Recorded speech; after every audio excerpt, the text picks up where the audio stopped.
Hello everyone, कैसे हो आप सब लोग। आई होप कि आप सभी बहुत अच्छे होंगे।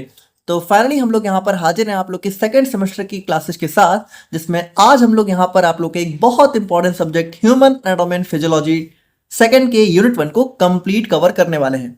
अब देखिए, अगर हम लोग यहाँ पे थोड़ा सा इस वीडियो के बारे में बात करें तो देखिए, अब यहाँ पे सेकंड सेमेस्टर की जितनी भी वीडियोज आप लोग को देखने को मिलेंगी वो थोड़ा सा हम इंपॉर्टेंट क्वेश्चंस के पर्सपेक्टिव से ही कवर करा रहे हैं, क्योंकि देखिए सेकंड सेमेस्टर अगर आप डिटेल लेक्चर देखना चाहते हो तो वो तो ऑलरेडी प्लेलिस्ट में अवेलेबल है ही है।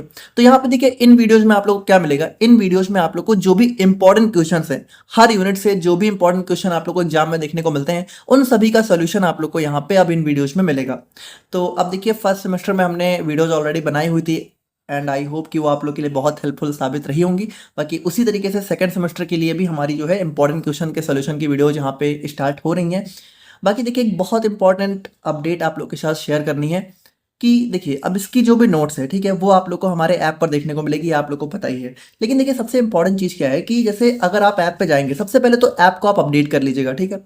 अपडेट यहाँ पे अगर आपने नहीं किया तो जरूर से कर लीजिए, क्योंकि नया इंटरफेस आ गया है। तो अपडेट करने के बाद देखिए, जब आप अपडेट करेंगे तो ओपन करने पे आप लोग को कुछ ऐसा इंटरफेस दिखेगा। जब आप बी फॉर्म में क्लिक करेंगे, ठीक है, तो बी फॉर्म में आप लोग क्लिक करेंगे तो वहाँ पे अंदर आप लोग को सेकंड सेमेस्टर दिखेगा, और सेकंड सेमेस्टर में क्लिक करने पे आप लोग को जो है सेकंड सेमेस्टर का क्रैश कोर्स दिख रहा होगा। अब देखिए, अगर आप लोग यहाँ पे इस क्रैश कोर्स में एनरोल करते हो तो आप लोग को मिलेगा क्या। आप लोग को सबसे इंपॉर्टेंट चीज ये है कि आप लोग को यहाँ पे एनरोल करते ही जो चारों सब्जेक्ट हैं, इन चारों सब्जेक्ट की complete one shot lecture videos और कंप्लीट नोट्स आप लोग को ऑलरेडी देखने को मिल जाएगी। मतलब आप लोग को कोई वेट नहीं करना है कि आप लोग एनरोल करो धीरे धीरे, मतलब सारा कुछ आप लोग को पहले से ही देखने को मिल जाएगा। लेकिन अब इसमें इंपॉर्टेंट चीज क्या है, इंपॉर्टेंट चीज ये है कि जो आप लोग को कंटेंट ऑलरेडी मिल जाएगा वो भी यहाँ पे थोड़ा सा अपडेट होगा। मतलब ज्यादातर जो वन शॉट्स आप लोग को ऐप पे अभी देखने को मिल रहे हैं, उनमें से ज़्यादातर वीडियोज और नोट्स यहाँ पे अपडेट होने वाली है। उनको हम और ज़्यादा ऑप्टिमाइज करने वाले हैं, और ज़्यादा इजी लैंग्वेज में उनको प्रिपेयर करने वाले हैं। तो अभी के लिए देखिए, अभी के लिए अगर आप बहुत जल्दी में रहोगे, ठीक है, तो बहुत जल्दी के लिए आप लोग के लिए ऑलरेडी जो है सारे इंपॉर्टेंट क्वेश्चंस का सोल्यूशन आप लोग को ऑलरेडी वीडियोज के फॉर्म में भी और नोट्स के फॉर्म में भी जो है ऐप पे देखने को मिल जाएगा प्रॉपर। लेकिन अगर आपके एग्जाम थोड़े दिनों बाद होने वाले हैं, एंड ज़्यादातर स्टूडेंट्स के आई थिंक कि लगभग 1-2 महीने बाद ही होंगे, तो तब तक आप लोग को बहुत सारी नई वीडियोज भी जो है देखने को उसके अंदर मिलने वाली हैं, ठीक है। बहुत सारी अपडेटेड वीडियोज भी आने वाली हैं। तो अब देखिए, बहुत सारी अपडेटेड वीडियोज आएंगी, लेकिन जो वीडियोज यहाँ पे काफ़ी अच्छी हैं उनको हम यहाँ पे एज इट इज ही रहने देंगे। जैसे एचईपी की यूनिट 1 की वीडियो काफ़ी अच्छी थी, ठीक है, तो उसको हमने एज इट इज ही रहने दिया है। बाकी देखिए, इन सारी बातों के साथ मेरा नाम है हर्षित पांडे। आप लोग कॉपी और पेन लेके बैठ जाइए और हम लोग अपना आज का वीडियो स्टार्ट करते हैं।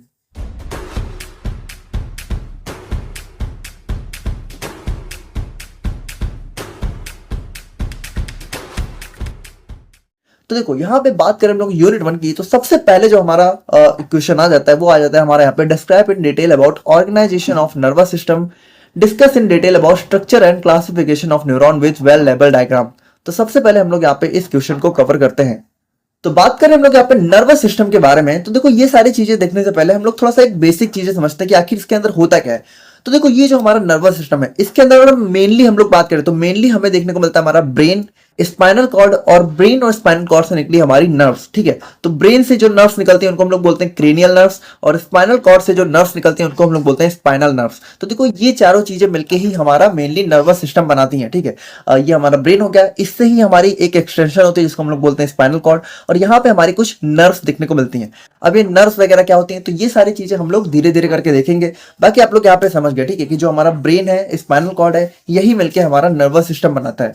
अब देखो, आपको पता है कि भाई ब्रेन क्या करता है, ब्रेन हमारे पूरे बॉडी को कंट्रोल करने का काम करता है कि नहीं करता है, सिंपल है। तो उसी तरीके से जो नर्वस सिस्टम है, पहली बात तो ये हमारा बहुत ही ज्यादा कॉम्प्लेक्स सिस्टम होता है, क्योंकि इसके अंदर ना ये जो आप लोग को नर्व्स दिख रही है ना, ये हमारी लगभग यहाँ पे मिलियंस ऑफ नर्व सेल्स का नेटवर्क होता है हमारे पूरी बॉडी में, ठीक है। और उसके बाद अगर हम लोग बात करें तो ये हमारी बॉडी का मेजर, मतलब जो भी हमारा बॉडी का कंट्रोल होता है, कोऑर्डिनेशन होता है, वो हमारा यही सिस्टम परफॉर्म करता है। ये बॉडी का हमारा बेसिकली कमांड सेंटर होता है, यानी कि बॉडी को जितने भी एक्शन करने होते हैं, कुछ भी करना है, ठीक है, उसको कमांड देने का काम हमारा नर्वस सिस्टम करता है, ठीक है। और नर्वस सिस्टम के अंदर कौन करता है, हमारा ब्रेन करता है। जैसे हम लोग कुछ भी कर रहे हैं, जैसे हम मान लो पढ़ाई रहे, आप लोग पढ़ रहे हो, जो भी चीजें, ये सारा चीजें हमारा नर्वस सिस्टम ही कंट्रोल कर रहा है। बाकी हम लोग बात करें तो ये हमारा जो है मेजर कंट्रोलिंग, रेगुलेटरी यानी रेगुलेट करने वाला, और कम्युनिकेटिंग सिस्टम, यानी कि कह सकते हो हमारी बॉडी में जितने भी एक्शन होते हैं तो उन एक्शंस के बीच में एक कम्युनिकेशन बैठाने का काम हमारा नर्वस सिस्टम करता है। जैसे हमें कुछ भी एक्शन करना है तो वो एक्शन के लिए जो कम्युनिकेशन होगा, ठीक है, कि हाँ ये एक्शन हमें करना है,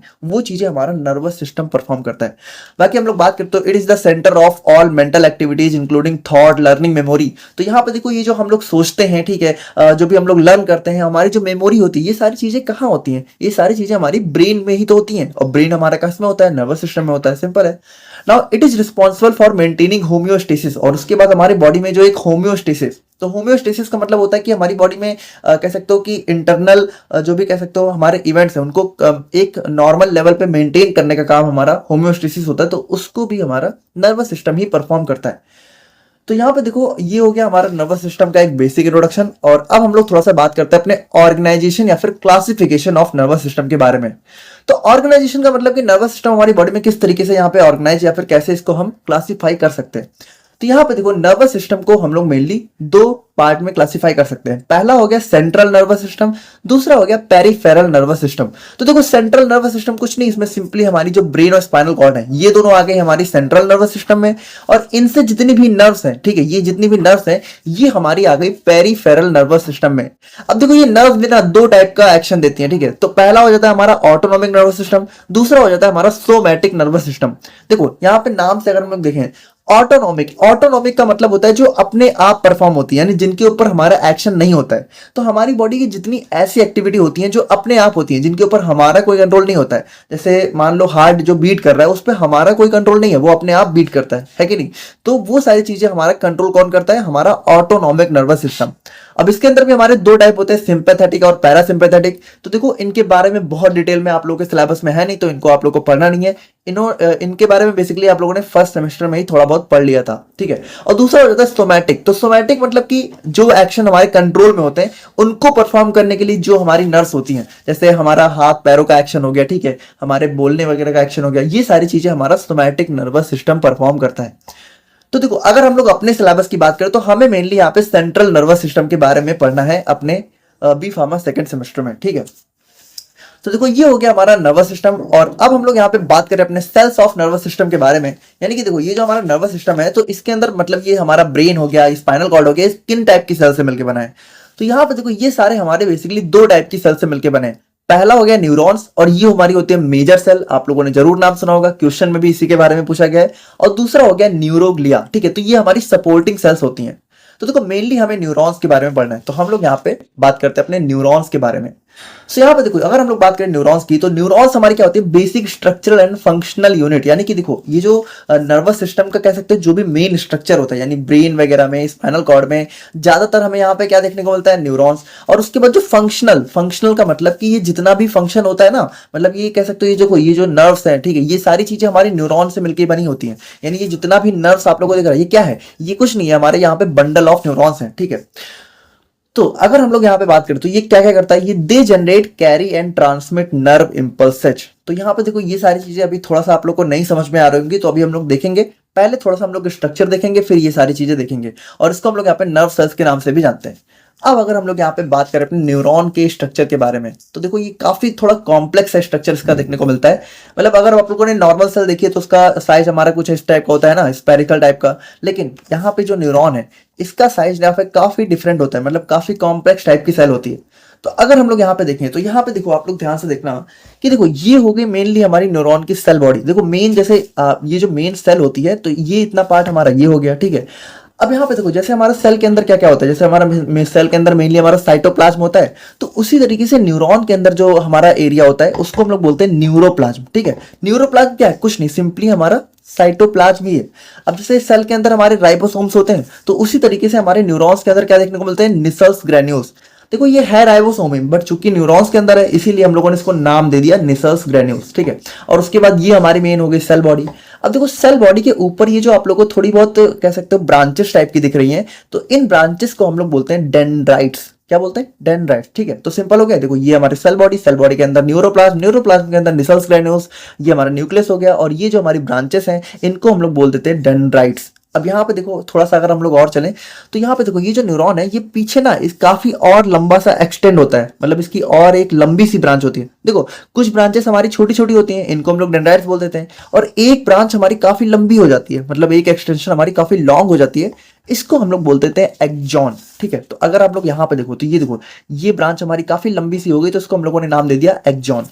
अब एक्जॉन भी देखो जहां पे जाके खत्म होता है, ठीक है, मतलब एक्जॉन जहां जाके खत्म होता है वहां भी थोड़ी छोटी छोटी ब्रांचेस होती हैं, इसको हम लोग बोल देते हैं एक्जॉन टर्मिनल्स। तो यहाँ पे देखो ये हो गया एक्जॉन, और ये हो गया हमारे यहाँ पे इसका एक्जॉन टर्मिनल। देखो टर्मिनल का मतलब ये होता है टर्मिनेट हो जाना, यानी कि खत्म हो जाना, तो एक्जॉन यहाँ पे खत्म हो जाता है। अच्छा, यहाँ पे थोड़ा सा अगर हम लोग और देखें तो ये एक्जॉन जो होता है, यहाँ पे देखना इसके ऊपर हमें कुछ यहाँ पे कवरिंग टाइप की देखने को मिलती है, जिसको हम लोग बोलते हैं माइलिन शीट, ठीक है। मतलब यहाँ पे देखो ये कुछ इस टाइप की होती है, तो एक्जॉन के बीच बीच में हमें यहाँ पे कुछ इस टाइप की कवरिंग देखने को मिलती है। अच्छा, यहाँ पे देखो इनके बीच में ना थोड़ा थोड़ा सा गैप भी होता है, देखो ध्यान से सुनना। ये जो कवरिंग है इसको हम लोगों ने बोल दिया माइलिन शीट, क्या बोल दिया, माइलिन शीट। और ये जो गैप है इसके बीच में, इसको हम लोगों ने बोल दिया नोट्स ऑफ रैनवियर, ठीक है, नोट्स ऑफ रैनवियर। देखो ये गैप को बोलते हैं, ठीक है, इनके बीच में जो गैप है। अच्छा, यहाँ पे सिर्फ इतना नहीं होता, इसके ऊपर एक और भी कवरिंग होती है। देखो सबसे पहले कवरिंग हो गई माइलिन शीट की, और माइलिन शीट के ऊपर भी एक और कवरिंग ऐसे हो गई, ठीक है, ये, ठीक है। और इस कवरिंग को हम लोग क्या बोलते थे, इस कवरिंग को बोलते थे स्वान सेल, ठीक है, कवरिंग ऑफ स्वान सेल। अब ये स्वान सेल क्या है, तो ये हमारा एक टाइप का न्यूरोग्लिया है, ठीक है, ये जो दूसरी वाली सेल थी अभी हम लोग देखेंगे।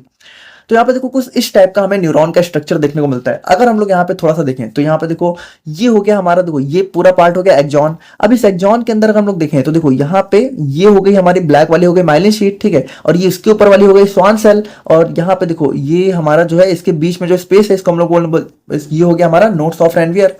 अच्छा, यहाँ पे कुछ चीज अगर आप लोग और देखो तो ये देखो, ये जो हमारा मतलब कह सकते हो ये जो हमारा एक्जॉन है, ठीक है, ये जो एक्जॉन ऐसे हमारा है, तो इसके अंदर जो फ्लूइड होता है, देखो हम लोगों ने जो न्यूरॉन के अंदर जो फ्लूइड है उसको हम लोगों ने बोल दिया न्यूरोप्लाज्म, ठीक है, यहाँ पे देखो न्यूरोप्लाज्म।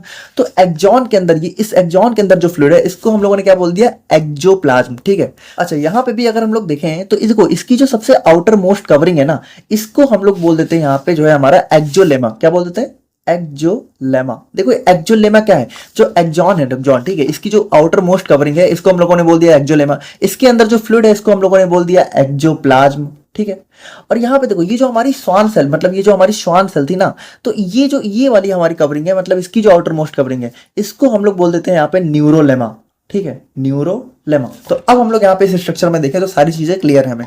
देखो ये एक्जॉन के अंदर जो हमारा फ्लूइड है इसको हम लोगों ने एक्जोप्लाज्म, जो सबसे आउटर मोस्ट कवरिंग है ये हमारा हो गया एक्जोलेमा, और ये हमारी हो गई माइलिन शीट, ठीक है। इसके ऊपर वाली कवरिंग हो गई स्वान सेल, और स्वान सेल की जो सबसे आउटर मोस्ट कवरिंग है, ठीक है, ये वाला पार्ट है, इसको हम लोगों ने बोल दिया न्यूरोलेमा। और ये हो गया एक्जॉन टर्मिनल, और ये हो गया हमारा एक्जॉन का सिंपल सा स्ट्रक्चर। बाकी इसमें कुछ खास ऐसा था नहीं, ठीक है। आई होप कि आप लोग यहाँ पे समझ गए होंगे। नाउ अगर हम लोग यहाँ पे अपने एक्जॉन को थोड़ा सा डिटेल में और देखना चाहें कि इसके अंदर कौन कौन से पार्ट्स होते हैं, तो यहाँ पे देखो सबसे पहला पार्ट आ जाता है हमारा सेल बॉडी। तो ये जो ऊपर वाला पार्ट है इसको हम लोग बोलते हैं सेल बॉडी। तो अगर हम लोग इसको देखें तो देखो इसको हम लोग यहाँ पे सोमा के नाम से भी जानते हैं। बाकी हमारा सेल बॉडी क्या होता है, सेंट्रल रीजन होता है जिसके अंदर हमारा क्या होता है, न्यूक्लियस होता है, ठीक है। तो यहाँ पे न्यूक्लियस हो गया, और ये हमारा जो है मेजर मेटाबॉलिक एक्टिविटी की साइड होती है, मतलब जितना भी मेटाबॉलिज्म होता है मतलब कह सकते हो ब्रेन वगैरह के अंदर, उसको परफॉर्म हमारा यहाँ पे सेल बॉडी ही करता है न्यूरॉन का। नाउ अगर इसके डायमीटर की बात करें तो हमारा 4 से 100 माइक्रोमीटर तक देखने को मिलता है। साइटोप्लाज्म, देखो वही चीज है ना कि न्यूरॉन का जो साइटोप्लाज्म है इसको हम लोग बोलते हैं न्यूरोप्लाज्म, और जो न्यूरॉन का राइबोसोम है इसको हम लोग बोल देते हैं निसल्स ग्रेन्यूल्स। बाकी dendrites and axons are nothing but the extensions of cell body, यानी देखो ये जो सेल बॉडी है, ठीक है, यही थोड़ा सा कह सकते हो एक्सटेंड हो गया, यानी थोड़ा बढ़ के हमारा क्या डेंड्राइट और यहाँ पे न्यूरो एक्सॉन बना देती है, तो वही चीज है। बाकी हम लोग बात करें एक्सॉन की, तो एक्सॉन हमारा क्या होता है, तो एक्सॉन हमारा यहाँ पे जो है कि थिन, लॉन्ग एंड सिलेंड्रिकल। देखो सबसे पहले हमारे पतला होता है, ठीक है, लंबा होता है, और सिलेंड्रिकल प्रोसेस होती है। प्रोसेस मतलब कि कह सकते हो किसी चीज का आगे बढ़ जाना है ना, extension, that arise from the cell body, यानी कि सेल बॉडी से अराइज होती है ना। Axons are most important point that carry and transmit nerve impulse from one neuron to another. अच्छा, यहाँ पे थोड़ा सा हम लोग इस चीज को समझते हैं कि ये हमारा क्या नाम है, नर्व इंपल्स क्या है। तो यहाँ पे देखो आपको पता है कि ये जो हमारा ब्रेन है, जो स्पाइनल कॉर्ड है, ये क्या करता है, ये हमारी पूरी बॉडी को कंट्रोल करता है। कैसे कंट्रोल करता है, मतलब ये तो हमारा सिर्फ इतने पार्ट में। तो देखो ये जो नर्व्स निकल रही है ना, यही नर्व्स हमारी पूरी बॉडी में फैली हुई होती हैं। मतलब इन नर्व्स का जो कनेक्शन होता है वो हमारे हर एक ऑर्गन के साथ होता है, हर एक पार्ट के साथ होता है बॉडी के। तो होता क्या है कि जैसे मान लो हमें कुछ भी एक्शन परफॉर्म करना होता है, तो वहां पे क्या होता है, जैसे मान लो कि आप लोग को अपना हाथ हिलाना है या फिर जो भी करना है, ठीक है, कुछ भी एक्शन परफॉर्म करना है, तो होता क्या है कि ये जो हमारा सिग्नल है वो पहले यहाँ पे हमारा जो है ब्रेन के पास जाता है, ठीक है, और उसके बाद ब्रेन यहाँ पे कमांड जनरेट करता है। मतलब ऐसे समझो कि थोड़ा सा अगर हम लोग देखें, ठीक है, तो मान लो ये हमारा ब्रेन है, ठीक है, और यहाँ से देखो, यहाँ से मान लो इस तरीके से हमारी दो कह सकते हो नर्व्स निकली हुई हैं, ठीक है।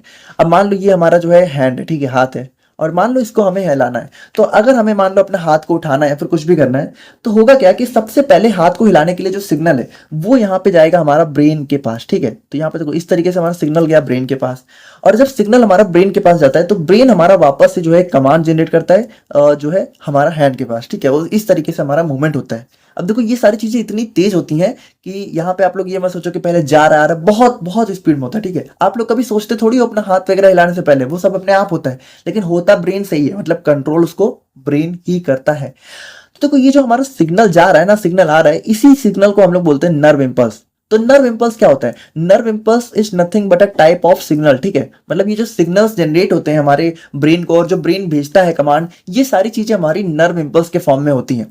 अब जैसा कि मैंने बताया कि ये जो हमारा नर्व्स है, ठीक है, ये क्या है? ये कुछ नहीं है, हमारा न्यूरॉन्स ही तो है। तो ये न्यूरॉन्स ही तो हमारे सिग्नल भेजते हैं। तो ये सिग्नल कैसे भेजते हैं? ये सिग्नल भेजते हैं नर्व इम्पल्स के फॉर्म में। तो अगर हम लोग थोड़ा डिटेल में देखें कि ये सिग्नल आखिर जाता कैसे है, तो यहाँ पे आप लोग देखना, जैसे मान लो कि ये हमारा हो गया एक न्यूरॉन, ठीक है। तो यहाँ पे न्यूरॉन्स देखो ऐसे कनेक्ट होते हैं कि जैसे एक न्यूरॉन हो गया, उसके पीछे हमारा दूसरा न्यूरॉन हो गया, ठीक है, उसके पीछे तीसरा हो गया, इस तरीके से काफी एक लॉन्ग कनेक्शन होता है इनके बीच में। तो मान लो कि जैसे हमारा सिग्नल है, ठीक है, जैसे मान लो हमें अपना हाथ को हिलाना है, तो सबसे पहले क्या होगा? सबसे पहले हमारे यहाँ पे कह सकते हो इस चीज को हम लोग बोलते हैं स्टिमुलस, ठीक है। स्टिमुलस का मतलब होता है कि कह सकते हो कि मतलब कह सकते हो एक मैसेज का फॉर्म ही होता है। मतलब स्टिमुलस मतलब कि हाँ एक चेंज होता है, ठीक है, कि हाँ हमें अपना जो है हमने बॉडी में कुछ मतलब एक्शन परफॉर्म करना है, तो उसके लिए सबसे पहले हमारे स्टिमुलस जनरेट होता है। स्टिमुलस हमारा क्या होता है? सबसे पहले मान लो हमारे यहाँ पे जो है कह सकते हो एक न्यूरॉन के पास गया, तो देखो सबसे पहले जो हमारा स्टिमुलस है वो जाता है हमारे डेंड्राइट्स के पास। डेंड्राइट से हमारा न्यूक्लियर जो स्टिमुलस है ये जाता है हमारे यहाँ पे कहाँ? सेल बॉडी, ठीक है, सेल बॉडी के पास। और सेल बॉडी के पास जाने के बाद ये कन्वर्ट हो जाता है हमारे यहाँ पे नर्व इम्पल्स के फॉर्म में, ठीक है। किसमें कन्वर्ट हो गया? नर्व इम्पल्स के फॉर्म में। देखो मुझे पता है थोड़ा कंफ्यूज हो रहा है, अभी हम लोग इसको भी बहुत डिटेल में देखेंगे। नर्व इम्पल्स के फॉर्म में कन्वर्ट होकर हुआ क्या कि अब ये सिग्नल हमारा ट्रैवल किया कहाँ? हमारे एक्सॉन में। और यही चीज बता रही है कि हमारा जो यहाँ पे एक्सॉन क्या होता है, यहाँ पे हमारा क्या होता है, जो हमारा कैरी एंड ट्रांसमिट। देखो सबसे पहले तो ये नर्व इम्पल्स को कैरी करता है, ठीक है, तो यहाँ पे कैरी कर रहा है और इसको ट्रांसमिट। अब देखो ये जो नर्व इम्पल्स है ये हमारा एक्सॉन से होते हुए जाता है हमारे एक्सॉन टर्मिनल पे, और एक्सॉन टर्मिनल से हमारा यहाँ पे जंप करके चला जाता है हमारे दूसरे न्यूरॉन के पास। देखो इनके बीच में कोई फिजिकल कनेक्शन नहीं होता है, जो सिग्नल है वो यहाँ से हमारा इनके बीच में कह सकते हो अपने आप ही ट्रांसफर होता है। तो कैसे होता है वो सारी चीजें अभी हम लोग देखेंगे, ठीक है। मतलब बिल्कुल अपने आप नहीं होता है, यहाँ पे हमारा न्यूरोट्रांसमीटर्स का रोल होता है, तो उसको हम लोग अभी देखेंगे। बाकी आप लोग यहाँ पे समझ गए कि हमारा क्या होता है? नर्व इम्पल्स क्या होता है? एक सिग्नल का फॉर्म होता है जो कि हमारा कुछ इस तरीके से न्यूरॉन्स में ट्रैवल होते हुए एक न्यूरॉन से दूसरे न्यूरॉन, दूसरे से तीसरे न्यूरॉन में जाता रहता है, जिसकी वजह से यहाँ पे हमारा नर्व इम्पल्स कैरी होता है, ठीक है। सिग्नल जो है कह सकते हो इसी तरीके से हमारा ब्रेन के पास जाता है, और ब्रेन से हमारा कह सकते हो इफेक्टर ऑर्गन के पास आता है जहां भी एक्शन परफॉर्म करना होता है। तो यहाँ पे देखो generally most of the axon are covered by a fatty substance. तो यहाँ पे देखो वही चीज हम लोगों ने देखा कि यहाँ पे माइलिन शीट की कवरिंग होती है, और further wrapped by Schwann cell, जिसके ऊपर एक एक्स्ट्रा कवरिंग होती है स्वान सेल की। देखो ध्यान से देखना, सबसे पहले कवरिंग होती है माइलिन शीट की, ये हो गई माइलिन शीट, और इसके ऊपर भी कवरिंग किसकी होती है? स्वान सेल की, ठीक है ना। उसके बाद हम लोग बात करें तो area of axon where myelin sheet is absent is known as node of Ranvier. तो यहाँ पे देखो ये जहां जहां एब्सेंट है, देखो स्वान सेल अगर आप लोग देखो तो हर जगह प्रेजेंट है, लेकिन ये जो माइलिन शीट है इसके बीच में देखो यहाँ पे गैप है, इस एरिया को हम लोग क्या बोलेंगे? Node of Ranvier. और बाकी हम लोग बात करें तो site from which axon is extended from cell body is known as axon hillock. देखो यहाँ पे जैसे ये जो हमारी सेल बॉडी हो गई, तो जहां से बिल्कुल एक्सॉन हमारा अलग हो रहा है, यानी यहां से देखो ये हो गया ना, तो इस चीज को हम लोग बोलते हैं एक्सॉन हिलॉक, ठीक है, एक्सॉन हिलॉक। और यहाँ पे अगर हम लोग बात करें तो the end part of axon is known as axon terminal, ठीक है। तो यहाँ पे देखो एक्सॉन का जो एंड पार्ट होता है इसको हम लोग यहाँ पे बोलते हैं एक्सॉन टर्मिनल। तो यहाँ पे वही चीज है कि यहाँ पे टर्मिनेट हो जाता है, इसको हम लोग टर्मिनल बोल देते हैं। तो इसमें कुछ खास ऐसा है नहीं, ठीक है, बहुत ही सिंपल है अगर आप लोग देखो तो। और डेंड्राइट्स की अगर हम लोग बात करें तो डेंड्राइट्स क्या है? देखो यही ये वाला पार्ट ही तो हमारा डेंड्राइट्स है। तो dendrites are also the extensions of cell body that receives stimulus और नर्व इम्पल्स। तो देखो स्टिमुलस क्या होता है कि स्टिमुलस क्या होता है कि जो सबसे पहला कह सकते हो सिग्नल होता है वो हमारा स्टिमुलस के फॉर्म में होता है, और उसके बाद ही हमारा नर्व इम्पल्स के फॉर्म में कन्वर्ट हो जाता है, ठीक है। तो बाद में हमारा नर्व इम्पल्स होता रहता है, या फिर कह सकते हो कि यहाँ पे क्या करते हैं, ये हमारा स्टिमुलस या फिर नर्व इम्पल्स को from other neurons and send them to the cell body, ठीक है। मतलब यहाँ पे दूसरे न्यूरॉन से, जैसे मान लो ये हमारा न्यूरॉन है, ठीक है, तो इसने क्या किया, इससे हमारे नर्व इम्पल्स कलेक्ट किया, उसके बाद हमारे सेल बॉडी को भेजा, सेल बॉडी से हमारा एक्सॉन, एक्सॉन से एक्सॉन टर्मिनल, फिर दूसरे न्यूरॉन। तो इसी तरीके से सिग्नल यहाँ पे चलता रहता है, ठीक है। तो ये हो गया हमारा न्यूरॉन्स का एक बेसिक स्ट्रक्चर। और अब हम लोग यहाँ पे बात करते हैं अपने क्लासिफिकेशन ऑफ न्यूरॉन्स के बारे में, यानी कि ये जो हमारी न्यूरॉन सेल किस तरीके से क्लासिफाई हो सकती है। अच्छा, यहाँ पे इस चीज को घुमा के आप लोगों से क्लासिफिकेशन ऑफ नर्व फाइबर्स के नाम से भी पूछ लेते हैं। दोनों चीजें सेम है, आप लोग को वही चीज लिख के आनी है। नर्व फाइबर बेसिकली जो हमारा मेनली एक्सॉन वाला पार्ट होता है, इसको हम लोग बोलते हैं। तो देखो, आता तो ये हमारा न्यूरॉन में ही है, तो वही चीज है, ठीक है। बाकी इसको हम लोग तीन तरीके से क्लासिफाई कर सकते हैं, on the basis of polarity, on the basis of function, on the basis of myelin seed. तो सबसे पहले हम लोग देखते हैं on the basis of polarity. तो देखो, on the basis of polarity neurons हमारे यहाँ पे चार टाइप के होते हैं। पहला हो गया यूनिपोलर, बाइपोलर, स्यूडो यूनिपोलर और मल्टीपोलर। देखो, इसमें कुछ खास है नहीं, इसको आप लोग बस सिंपली यहाँ पे फिगर से समझो, ठीक है। देखो, यूनिपोलर, यूनिपोलर का मतलब क्या है कि जिसका हमारे यहाँ पे सिंगल पोल हो, यानी कि कह सकते हो जिसकी सिंगल एक्सटेंशन हो, ठीक है। तो जैसे हमारा देखो, ये हमारा न्यूरॉन सेल बॉडी हो गया और इसकी यहाँ पे एक सिंगल एक्सटेंशन अगर हो रही है, ठीक है, ना इसके पास कोई डेंड्राइट्स है ना कुछ है, सिर्फ एक एक्सॉन है, तो इसको हम लोग बोलते हैं यूनिपोलर न्यूरॉन। अगर हमारा जो न्यूरॉन सेल बॉडी है, अगर इसमें हमारी दो एक्सटेंशन है, यानी कह सकते हो दो टाइप के हमारे कह सकते हो एक्सॉन या फिर कह सकते हो दो एक्सटेंशन देखने को मिल रही है, तो इसको हम लोग बोल देते हैं बाइपोलर। और अगर हम लोग बात करें स्यूडो यूनिपोलर की, तो देखो स्यूडो का मतलब होता है फेक, ठीक है, और यूनिपोलर मतलब जिसका सिंगल पोल हो। तो होता क्या है कि देखो, अगर आप लोग इस न्यूरॉन को देखो तो वैसे तो यहाँ पे हमारे सिंगल, यहाँ पे कह सकते हो पोल ही होते हैं, यानी सिंगल एक्सटेंशन ही होती है। लेकिन जो सिंगल एक्सटेंशन है, ये बाद में फर्दर जाके दो एक्सटेंशन में कह सकते हो क्लासीफाई हो जाती है। देखो, इसको ऐसे समझो, जैसे ये हो गया हमारा न्यूरॉन। अब देखो, ये है तो सिंगल ही, लेकिन ये सिंगल भी आगे जाके दो में डिवाइड हो गई, ठीक है। तो यानी कहने को तो यूनिपोलर है, लेकिन यहाँ पे ये दोबारा जाके दो पोल में डिवाइड हो जाता है, इसीलिए हम उसको स्यूडो यूनिपोलर यानी फेक यूनिपोलर बोलते हैं। और मल्टीपोलर की बात करें तो देखो, ये होता है हमारा नॉर्मल न्यूरॉन का स्ट्रक्चर, यानी जिसके अंदर प्रॉपर डेंड्राइट्स होते हैं, प्रॉपर एक्सॉन होते हैं, प्रॉपर एक्सॉन टर्मिनल होता है। तो ये हो गया हमारा simple on the basis of polarity. और अब हम लोग यहाँ पे बात करते हैं on the basis of function. तो यहाँ पे देखो, on the basis of function की बात करें तो हमारे तीन टाइप के न्यूरॉन होते हैं, सेंसरी, मोटर और इंटर न्यूरॉन्स। अब ये सेंसरी न्यूरॉन्स क्या होते हैं? तो देखो, जैसा कि अभी हम लोगों ने देखा कि यहाँ पे देखो क्या होता है, दो टाइप की चीजें होती हैं। पहले हमारा सिग्नल जो होता है वो हमारा ऑर्गन से ब्रेन तक जाता है ना, और उसके बाद जो हमारा सिग्नल है वो ब्रेन से हमारा ऑर्गन तक आता है। तो यहाँ पे देखो, जो न्यूरॉन, ठीक है, जो न्यूरॉन्स हमारा कह सकते हो सिग्नल को ऑर्गन से हमारा सीएनएस यानी सेंट्रल नर्वस सिस्टम यानी ब्रेन और स्पाइनल कॉर्ड तक लेके जाते हैं, उन न्यूरॉन्स को हम लोग बोलते हैं सेंसरी न्यूरॉन्स। यानी कि यहाँ पे देखो, ये जो नर्व्स हैं, तो जो नर्व्स हमारी यहाँ पे कह सकते हो ऑर्गन से सीएनएस तक जाती हैं, उनके अंदर जो भी न्यूरॉन्स हैं उनको हम लोग बोलते हैं सेंसरी। और जो न्यूरॉन्स हमारे यहाँ पे कह सकते हो सिग्नल को सीएनएस से ऑर्गन तक लेके जाते हैं, यानी कह सकते हो जो ब्रेन कमांड जनरेट करता है, तो वो कमांड जो न्यूरॉन्स लेके जाते हैं उनको हम लोग बोलते हैं मोटर न्यूरॉन्स। बस इतना ही है, ठीक है। तो यहाँ पे देखो, इसको हम लोग एफरेंट न्यूरॉन्स बोलते हैं। और यहाँ पे ये क्या करते हैं, टिश्यू या फिर ऑर्गन से नर्व इम्पल्स को सीएनएस तक लेके जाते हैं। और यहाँ पे इसको हम लोग क्या बोलते हैं, इसको हम लोग एफरेंट न्यूरॉन्स बोलते हैं। जी हमारे क्या करते हैं, ऑर्गन से जो है सॉरी सीएनएस से ऑर्गन तक लेके आते हैं, इफेक्टर ऑर्गन यानी जो हमारा इफेक्ट परफॉर्म करने वाला है। और बात करें लोग यहाँ पे इंटर न्यूरॉन्स के बारे में, तो देखो इंटर न्यूरॉन्स यहाँ पे इसको हम लोग एसोसिएशन न्यूरॉन्स के नाम से भी जानते हैं। और यहाँ पे देखो, ये क्या होता है, ये हमारा मेनली सीएनएस यानी कि कह सकते हो ब्रेन और स्पाइनल कॉर्ड में देखने को मिलता है। और ये क्या करता है, सेंसरी और मोटर न्यूरॉन्स को कनेक्ट करता है। अब जैसे देखो, यहाँ पे हमारा सेंसरी गया, मोटर गया, तो इनके बीच में जो कनेक्शन कह सकते हो, इनके बीच में जो कनेक्शन बैठाने वाला काम है, ये हमारा करता है इंटर न्यूरॉन्स, ठीक है। तो ये हो गया सिंपल। और अब हम लोग यहाँ पे बात करते हैं on the basis of myelin sheath. तो माइलिन शीट देखो, यहाँ पे सिंपल है कि हमारे दो टाइप के होते हैं, माइलिनेटेड, नॉन माइलिनेटेड। मतलब कि यहाँ पे माइलिनेटेड में क्या होता है कि माइलिन शीट प्रेजेंट होती है, यानी ये जो माइलिन शीट आप लोगों को दिख रही है ये होती है। और नॉन माइलिनेटेड में क्या होता है, माइलिन शीट नहीं होती है, ठीक है। नाउ अगर हम लोग यहाँ पे बात करें अपने स्पेशल प्रॉपर्टीज ऑफ न्यूरॉन्स के बारे में, तो यहाँ पे देखो वही चीज है कि इसके अंदर क्या होता है, हमारे डेंड्राइट्स देखने को मिलती है। इनके अंदर अच्छा, सबसे इंपॉर्टेंट प्रॉपर्टी है, ध्यान से सुनना, न्यूरॉन्स के अंदर सेंट्रोसोम नहीं देखने को मिलते, इसीलिए यहाँ पे ये सब डिवाइड यानी कि इनके अंदर सेल डिवीजन देखने को नहीं मिलता है। अगर आप लोगों ने सेल डिवीजन पढ़ा है तो आप लोगों को पता होगा कि सेंट्रोसोम बहुत मेजर रोल प्ले करता है उसमें, और अगर सेंट्रोसोम नहीं है तो सेल डिवीजन नहीं हो सकता। इसीलिए क्या होता है कि न्यूरॉन्स हमारी बॉडी की इकलौती ऐसी सेल होती हैं जो कि डिवाइड नहीं हो सकती हैं। मतलब आप यहाँ पे ये समझो कि जितने न्यूरॉन्स आप बचपन से लेके आते हो, उतने ही न्यूरॉन्स आपकी बॉडी में आपकी डेथ तक होते हैं, ठीक है। यानी कि ये हमारे ना तो बढ़ते हैं ना तो कम होते हैं, ठीक है। मतलब कम हो सकते हैं लेकिन बढ़ नहीं सकते।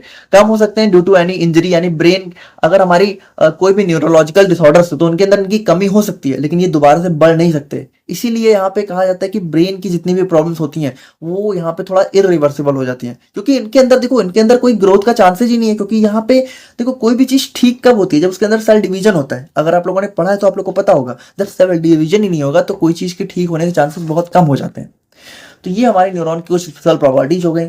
और अगर हम लोग थोड़ा सा अपने न्यूरोग्लिया को भी देख लें, वैसे आप लोगों के एग्जाम में ऐसा नहीं पूछा गया, लेकिन हम लोग थोड़ा सा देख लेते हैं। अगर मान लो बहुत लॉन्ग में आ गया तो आप लोग इसको भी लिख देना, ठीक है। तो इसको हम लोग यहाँ पे नॉन न्यूरॉन या फिर ग्लियल सेल्स भी बोलते हैं, ठीक है। और देखो ये हमारी सिंपली सपोर्टिंग सेल्स होती हैं, बाकी इनके अंदर कोई भी ये नर्व इम्पल्स को कैरी वैरी नहीं करती है, मतलब ये कोई सिग्नल विग्नल नहीं भेजती हैं, बस ये कह सकते हो न्यूरॉन को कह सकते हो लोकेटेड, मतलब जैसे न्यूरॉन्स का जो नेटवर्क है उनको एक सपोर्ट देने का काम करती हैं। बाकी फंक्शंस की बात करें तो यहाँ पे क्या होता है, ये हमारा न्यूट्रिशन प्रोवाइड करती है न्यूरॉन्स को, ठीक है, और उसको यहाँ पे पैथोजन यानी बाहरी कह सकते हो बैक्टीरिया वगैरह से प्रिवेंट करती हैं, और स्ट्रक्चरल एंड फंक्शनल सपोर्ट यानी कि उसको स्ट्रक्चर और फंक्शन को थोड़ा सपोर्ट करती हैं। और यहाँ पे देखो सबसे इंपॉर्टेंट कि ये हमारा माइलिन शीट बनाने का भी काम करती है। तो देखो ये जो हम लोगों ने देखा माइलिन शीट, ये हमारा न्यूरोग्लिया ही बनाती है, ठीक है। और यहाँ पे ये हमारे होम्योस्टेसिस को भी मेंटेन करती है। अब टाइप्स ऑफ न्यूरोग्लिया की बात करें तो यहाँ पे न्यूरोग्लिया भी हमारी दो टाइप की मतलब दो टाइप से क्लासिफाई कर सकते हैं। एक हो गया हमारा सीएनएस की न्यूरोग्लिया, एक हो गया पेरिफेरल नर्वस सिस्टम की न्यूरोग्लिया। तो ये भी हमारी चार टाइप की, हमारी दो टाइप की होती है, ठीक है। तो हम लोग इसको देखते हैं। सबसे पहले आ जाता है हमारे यहाँ पे एस्ट्रोसाइट्स। तो देखो एस्ट्रोसाइट्स अगर हम लोग देखें तो यहाँ पे थोड़ा ये स्टार शेप की देखने को मिलती हैं, और यहाँ पे देखो ये हमारी मोस्ट अबंडेंट यानी सबसे ज्यादा न्यूरोग्लिया जो सेल्स होती हैं वो हमारी एस्ट्रोसाइट्स से होती हैं, और ये हमारे यहाँ पे ब्लड ब्रेन बैरियर का फॉर्मेशन करती हैं, ट्रिपल बी। देखो इसके बारे में बहुत डिटेल में हम लोग आगे देखेंगे, बाकी ये समझो कि ये हमारा ऐसा बैरियर होता है जो कि हमारे ब्रेन को काफी चीजों से बचाने का काम करता है, ठीक है। और यहाँ पे स्टार शेप की होती हैं, और यहाँ पे क्या होता है large number near blood vessels, ठीक है ना, ब्लड वेसल्स के पास काफी लार्ज नंबर में देखने को मिलती हैं ब्रेन के अंदर, ठीक है ना। ऑलिगोडेंड्रोसाइट्स की बात करें तो ये हमारी क्या देखो ये भी थोड़ा हमारे स्टार शेप की होती है, बट हमारी स्मॉल होती है एस्ट्रोसाइट्स के कंपेयर में, ठीक है। और यहाँ पे ये हमारी माइलिन शीट फॉर्म करती है सीएनएस के अंदर। देखो ध्यान से सुनना, माइलिन शीट जो है सीएनएस के अंदर कौन फॉर्म करता है, ऑलिगोडेंड्रोसाइट्स, लेकिन माइलिन शीट हमारा पीएनएस यानी पेरिफेरल नर्वस सिस्टम के अंदर कौन फॉर्म करता है, हमारी यहाँ पे जो है शॉन सेल्स। तो हम लोग उसको देखेंगे अभी, ठीक है। और यहाँ पे हमारा सपोर्टिंग नेटवर्क ऑफ न्यूरॉन्स होती हैं ना। बात करें हम लोग थर्ड टाइप की एपेंडाइमल के बारे में। देखो इतना तेज तेज हम लोग इसलिए चल रहे हैं क्योंकि इसमें कुछ खास है नहीं, ठीक है। आप लोग ये मत बोलना कि बहुत तेजी से हो रहा है, क्योंकि इसमें कुछ खास है नहीं, इसको हम लोग जल्दी ही देखते हैं। बाकी ये हमारे क्या होता है, they form epithelial lining of brain and spinal cord, और ये हमारी कॉलमनर एपिथेलियम होती है, ठीक है। तो जो एपिथेलियल मतलब कह सकते हो एपिथेलियल टिश्यू की जो लाइनिंग होती है उसको हम लोग ये हमारी फॉर्म करती हैं। और यहाँ पे देखो ये हमारे सीएसएफ का भी फॉर्मेशन करती हैं, ठीक है। तो सॉरी यहाँ पे इसका सिक्रीशन और अब्जॉर्प्शन करती हैं। तो देखो इसको अभी हम लोग देखेंगे, सीएसएफ हमारा इंपॉर्टेंट क्वेश्चन में है, हमारे बहुत ही इंपॉर्टेंट है, ठीक है। तो उसको हम लोग देखेंगे अभी। नाउ अगर हम लोग बात करें अपने माइक्रोग्लिया के बारे में तो यहाँ पे ये हमारी क्या होती है, हमारे न्यूरोग्लिया के कंपेयर में स्मॉल होती हैं, और ये हमारी मोनोसाइट्स यानी एक टाइप की डब्ल्यूबीसी से डिराइव होती हैं, और ये हमारी फैगोसाइटिक यानी कह सकते हो किलिंग नेचर की होती हैं, यानी कह सकते हो बैक्टीरिया वगैरह से बचाने का काम करती हैं। और शॉन सेल की बात करें तो यहाँ पे देखो ये क्या होता है भाई, ये हमारी मेजर ग्लायल सेल्स होती हैं पीएस में, यानी पेरिफेरल नर्वस सिस्टम में सबसे ज्यादा हमें यही देखने को मिलती है। और ये क्या करती है, माइलिन शीट फॉर्म करती है। ध्यान से सुनना, माइलिन शीट हमारा पीएनएस में कौन फॉर्म करता है, स्वान सेल। सीएनएस में कौन फॉर्म करता है, ऑलिगोडेंड्रोसाइट्स, ठीक है। नाउ सैटेलाइट सेल्स की बात करें तो यहाँ पे देखो ये हमारा जो है क्या करता है, सैटेलाइट टाइप की देखने को मिलती है, एक्स्ट्रा सेलुलर स्पेस में देखने को मिलती है, और फिजिकल सपोर्ट प्रोवाइड करती है। तो ये था हमारा न्यूरोग्लिया, ठीक है। नाउ फाइनली हम लोग थोड़ा सा बात कर लेते हैं अपने स्पेशल प्रॉपर्टीज ऑफ न्यूरॉन्स के बारे में। तो देखो ये हमारी कुछ स्पेशल प्रॉपर्टीज होती है न्यूरॉन्स की। तो अगर हम लोग इसको देखें तो सबसे पहला आता है एक्साइटेबिलिटी। तो यहाँ पे देखो न्यूरॉन्स के अंदर क्या होता है भाई, न्यूरॉन्स के अंदर हमारी स्पेशल प्रॉपर्टी होती है कि वो एक्साइट हो सकती है, यानी कि वो यहाँ पर क्या कर सकती हैं, हमारा वेरियस स्टिमुलाई को यहाँ पे नर्व इंपल्स के फॉर्म में कन्वर्ट कर सकती हैं। देखो स्टिमुलस वही चीज हम लोगों ने जो देखा कि किसी भी कह सकते हो मैसेज को यहाँ पे नर्व इंपल्स के फॉर्म में कन्वर्ट कर सकती हैं, ठीक है। और कंडक्टिविटी यानी कि नर्व इंपल्स को कंडक्ट कर सकती हैं, ये सारी प्रॉपर्टी हमारी न्यूरॉन के अंदर ही होती है। रिफ्रैक्टिव पीरियड, तो रिफ्रैक्टिव पीरियड यहाँ पे क्या होता है कि देखो यहाँ पे ये होता है कि जैसे एक बार जब न्यूरॉन को एक सिग्नल मिल गया तो जब तक वो सिग्नल को प्रॉपर यहाँ पे भेज नहीं देता, प्रॉपर रिस्पॉन्स नहीं देता, तब तक वो दूसरा सिग्नल रिसीव नहीं करेगा, और वो जो टाइम होता है उसको हम लोग बोलते हैं रिफ्रैक्टिव पीरियड, ठीक है। नाउ अगर हम लोग बात करें अपने अनफैटिगेबिलिटी, तो यहाँ पे देखो अनफैटिगेबिलिटी का मतलब होता है, देखो फटीग का मतलब होता है थक जाना। तो न्यूरॉन्स में कभी भी थकते नहीं है, मतलब ये इनके अंदर अनफैटिगेबिलिटी होती है, कितना भी यहाँ पे काम कर सकते हैं, कितना भी इंपल्स रिसीव कर सकते हैं।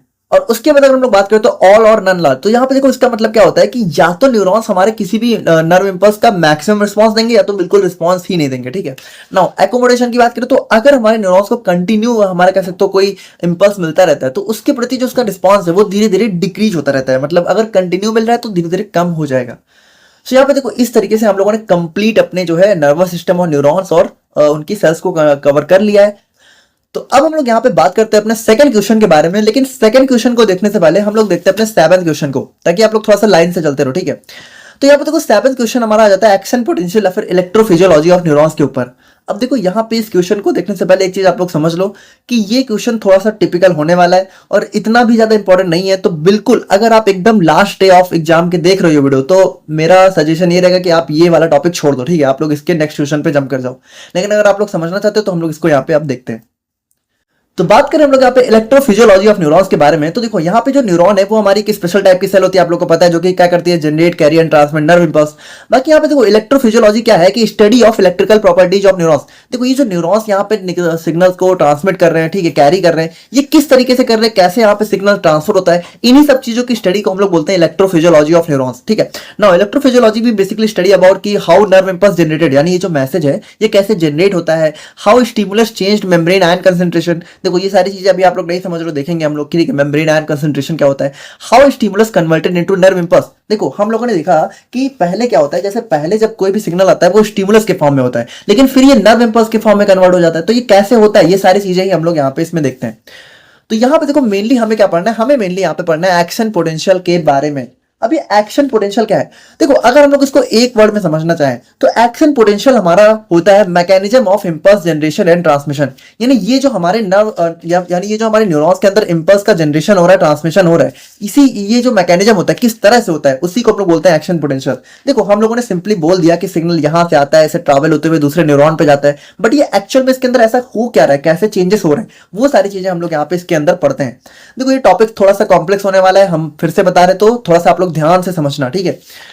नाउ अगर हम लोग देखें तो action potential is the potential difference. अच्छा यहाँ पे आप लोग थोड़ा सा ध्यान से समझना। देखो आपको पता है कि कोई भी जो हमारी सेल मेम्ब्रेन होती है, ठीक है, तो हमारी नॉर्मल सेल मेम्ब्रेन होती है, उसी तरीके से हमारी न्यूरॉन्स की भी सेल मेम्ब्रेन है।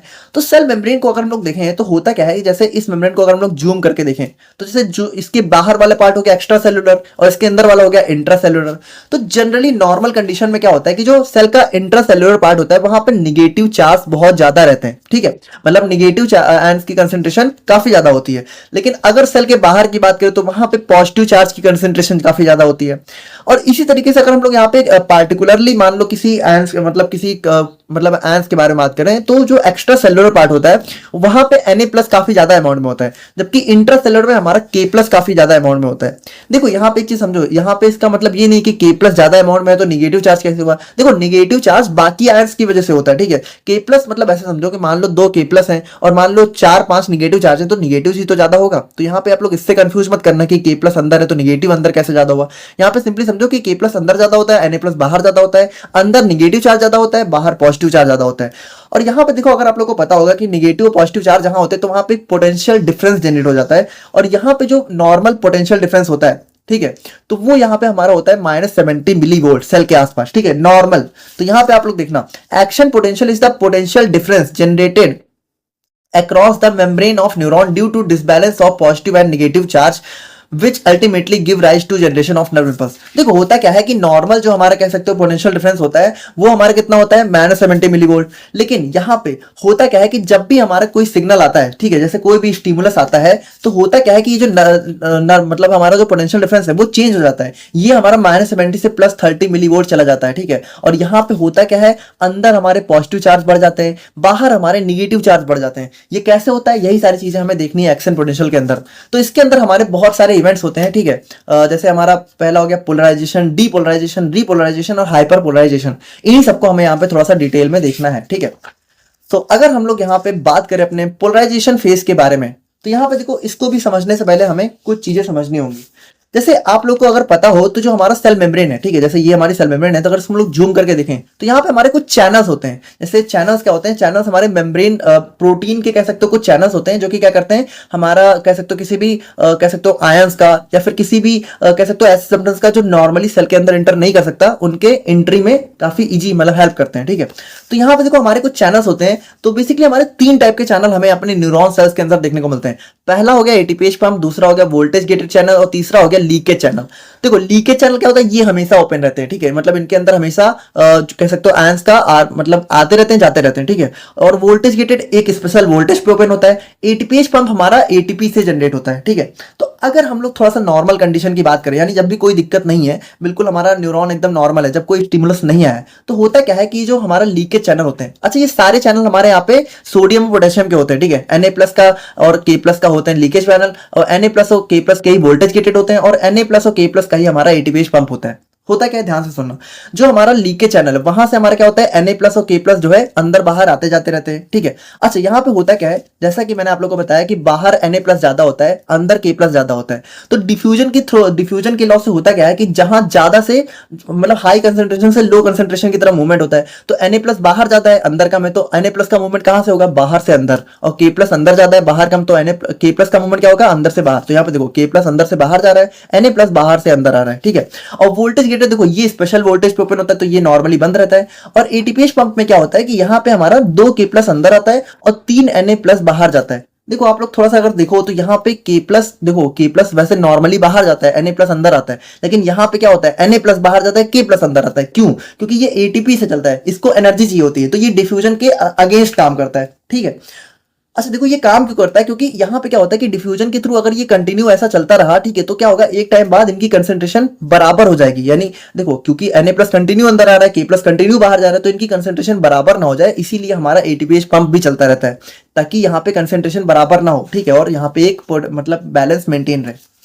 तो यहाँ पे देखो अगर हम लोग यहाँ पे नॉर्मल कंडीशन को देखें, तो यहाँ पे देखो इसको हम लोग रेस्टिंग स्टेज में बोलते हैं। एट दिस स्टेज हमारा कोई भी स्टिमुलस नहीं होता है। इसमें क्या होता है, इनसाइड हमारा निगेटिव चार्ज ज्यादा होता है, जैसा हम लोगों ने देखा, ठीक है, ध्यान से देखो, इनसाइड हमारा निगेटिव, देखो ये बिल्कुल नॉर्मल कंडीशन है, ठीक है, इनसाइड हमारा निगेटिव ज्यादा है और K+ ज्यादा है, ठीक है, और बाहर हमारा क्या है, पॉजिटिव ज्यादा है और Na+ ज्यादा है, ठीक है।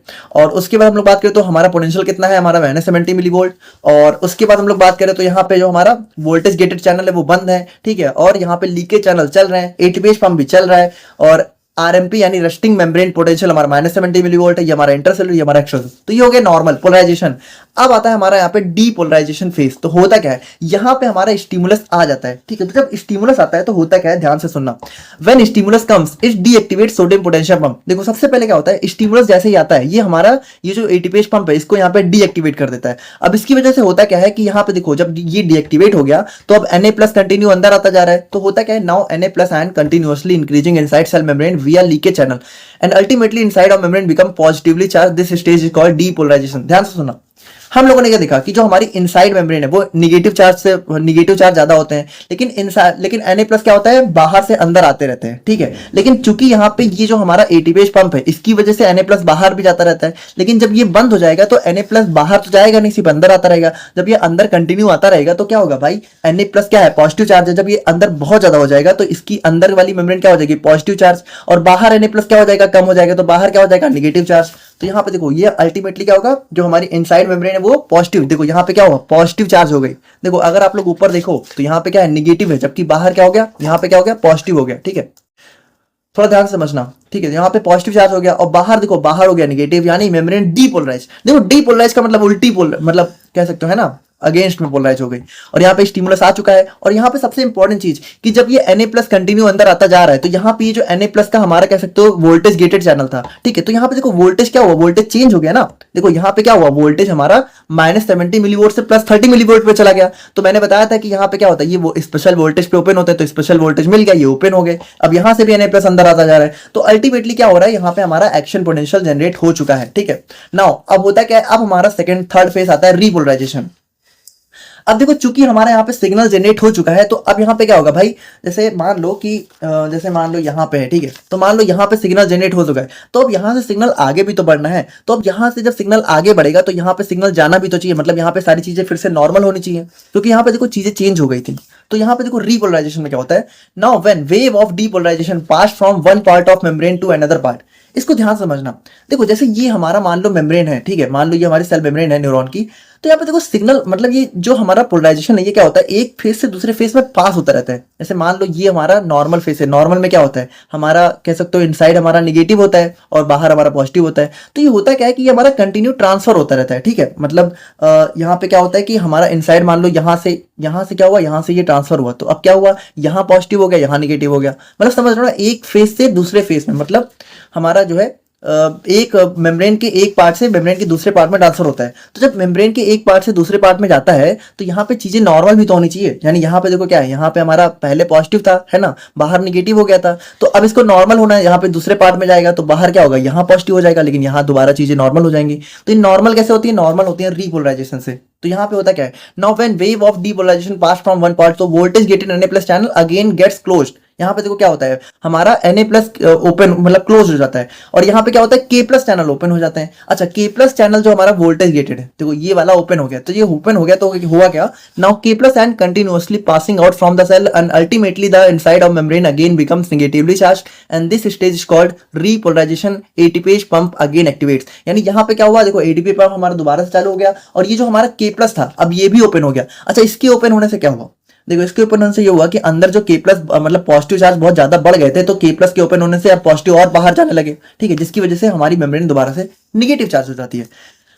अच्छा, यहाँ पे एक फेस हमारा आ जाता है हाइपर पोलराइजेशन। देखो होता क्या है कि जैसे ये जो K प्लस है ना, जब ये ओपन होता है तो यहाँ से क्या होता है कि यहाँ से बहुत सारे K प्लस कंटिन्यू बाहर जाते रहते हैं, तो ये होता क्या है कि अंदर निगेटिव चार्ज बहुत ज्यादा ही बढ़ जाता है। मतलब देखो नॉर्मल हमारा पोटेंशियल कितना होता है, -70 मिली वोल्ट, लेकिन ये K प्लस कंटिन्यू बाहर जाते जाते होता क्या है कि ये हमारा -90 मिली वोल्ट तक पहुंच जाता है, ठीक है। तो देखो आप लोग ध्यान से देखना, although membrane again becomes repolarized but still K plus channel still remains open, ठीक है, जिसकी वजह से होता क्या है, now due to this K plus and continues passing outside the membrane and membrane potential becomes -90 millivolt which cause hyperpolarization। यानी यहाँ पे क्या होता है, मेम्ब्रेन हमारी -90 मिलीवोल्ट पे चली जाती है, जिसकी वजह से हाइपर पोलराइजेशन हो जाता है। अब जैसे -90 पे जाती है वैसे ही हमारा K प्लस भी दोबारा से बंद हो जाता है। अब ये दोबारा से बंद होता है तो दोबारा से हमारी चीजें नॉर्मल होने लगती हैं, यानी ये दोबारा से -90 से -70 पे आ जाता है और हमारी चीजें नॉर्मल हो जाती हैं। When potential reaches -90, K plus channel also gets closer and finally membrane reaches to resting stage.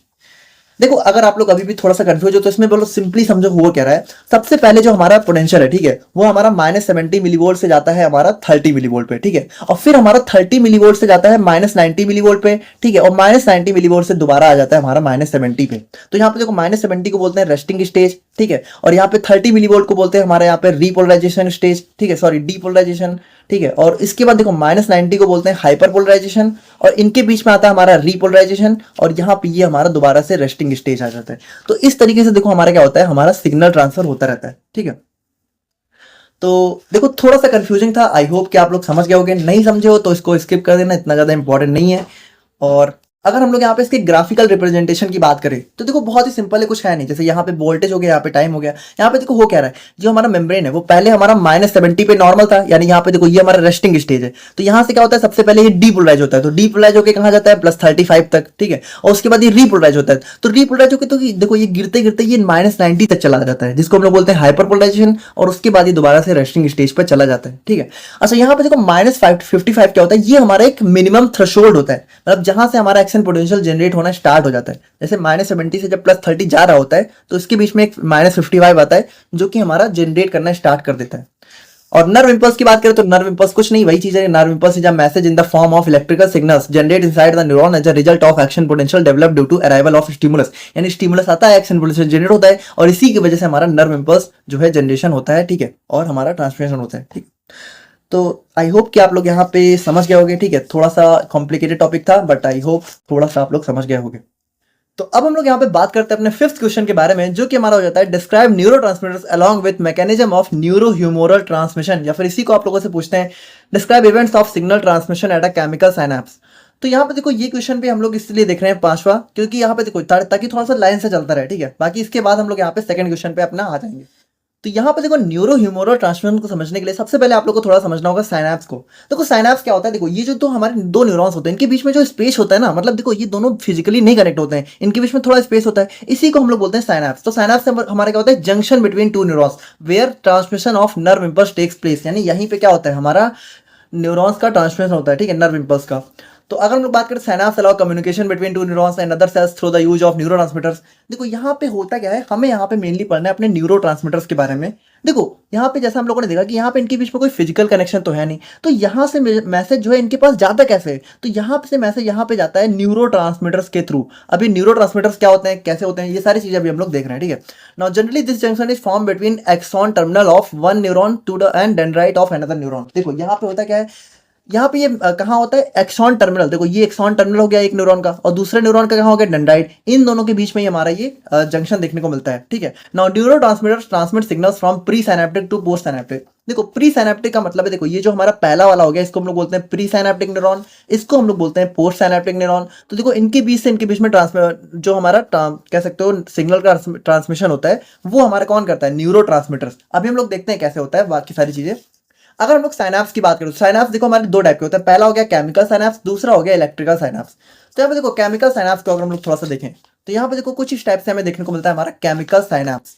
तो यहाँ पे आप लोग ध्यान से देखना, देखो यहाँ पे आप लोगों को जो ये चीज दिख रही है कुछ खास नहीं है, बल्कि इसी को थोड़ा सा देखो, ये जो आप लोग को ये जो आप लोग को ये वाला पोर्शन दिख रहा है ये हमारा कुछ नहीं, ये हमारा इसी को, ठीक है, एक एक्सॉन टर्मिनल को थोड़ा सा ऐसे बना दिया गया है, ठीक है। और ये जो ये पोर्शन है ये हमारा क्या है, ये हमारा दूसरे न्यूरॉन की डेंड्राइट है, देखो ये इस तरीके से बना दिया गया है, ठीक है। और ये बीच वाला स्पेस हमारा क्या होगा, ये वाला स्पेस, ठीक है। तो ये देखो ये हमारा हो गया साइनेप्टिक क्लेफ्ट, देखो बीच के इसके स्पेस को हम लोग बोलते हैं साइनैप्स या फिर साइनेप्टिक क्लेफ्ट, ठीक है। नाउ अगर हम लोग बात करें तो होता क्या है, देखो जैसे हम लोगों ने देखा कि एक्शन पोटेंशियल की वजह से क्या होता है, हमारा सिग्नल का जनरेशन होता है। तो जब सिग्नल का जनरेशन होता है तो यहाँ पे क्या होता है कि जो हमारा देखो यहाँ पे जो हमारा न्यूरॉन है, ठीक है, तो जब न्यूरॉन से सिग्नल हमारा जो है इसके टर्मिनल पे आता है, यानी यहाँ पे आता है एक्सॉन पे, ठीक है, एक्सॉन टर्मिनल पे, तो यहाँ पे होते हैं हमारे कुछ यहाँ पे न्यूरोट्रांसमीटर्स जो कि किसके अंदर बंद रहते हैं, हमारे साइनेप्टिक क्लेफ्ट के अंदर।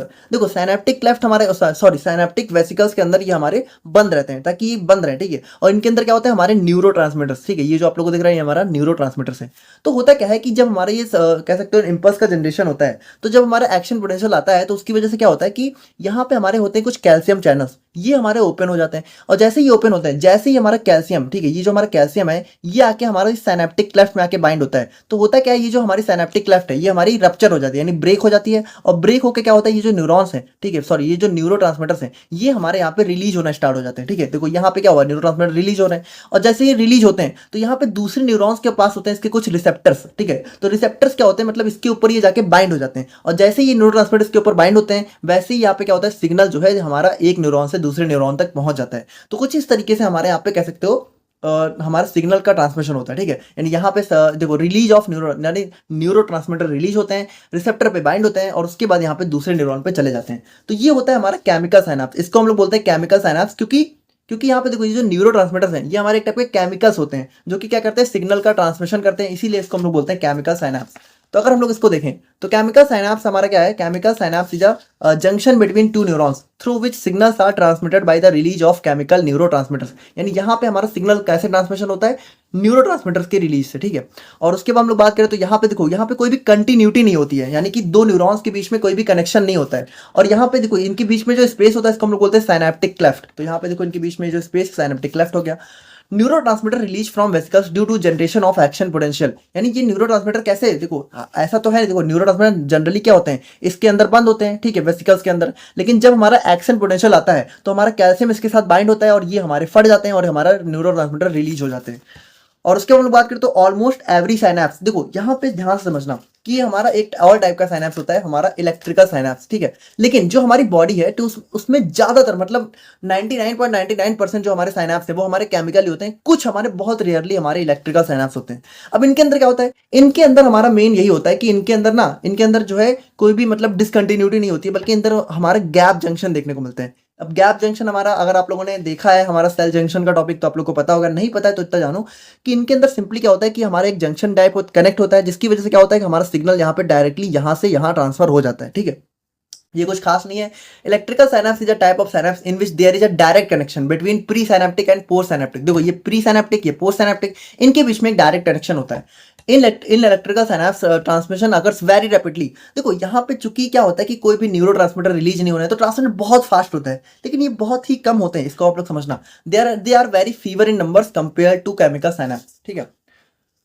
तो देखो ये हो गया हमारे यहाँ पे साइनैप्स। और अब हम लोग थोड़ा सा बात करते हैं अपने न्यूरोट्रांसमीटर्स के बारे में। तो देखो न्यूरोट्रांसमीटर्स हमारे क्या होते हैं, केमिकल मैसेंजर्स होते हैं जो कि हमारे सिग्नल्स को ट्रांसमिट करते हैं एक न्यूरॉन से दूसरे न्यूरॉन में, और ये हमारे साइनेप्टिक वेसिकल्स में पैक होते हैं। और ये हमारे जो है कह सकते हो बहुत ही इंपॉर्टेंट होते हैं for the rapid transmission of nerve impulse. यानी नर्व इंपल्स देखो जो एक न्यूरॉन से दूसरे न्यूरॉन पे जाती है तो यहाँ पे उसके लिए कौन रिस्पॉन्सिबल होता है, यही होते हैं, ठीक है। और टाइप्स की बात करें तो हमारे दो टाइप के होते हैं। पहला, अच्छा, दो टाइप से हम लोग उसको क्लासिफाई कर सकते हैं, पहला on the basis of chemical nature, दूसरा on the basis of function. तो केमिकल नेचर की बात करें तो यहाँ पे देखो तीन टाइप के हो जाते हैं, जैसे हमारा अमीनो एसिड हो गया, अमीन्स हो गया और अदर्स हो गए। तो अमीनो एसिड में जैसे हमारा गाबा, ग्लूटामेट, ग्लाइसिन, एस्पिरेट, ये सारी चीजें आप लोग थोड़ा सा देख लेना, ठीक है। और अगर हम लोग बात करें अपने दूसरे टाइप की तो यहाँ पे आ जाता है on the basis of function.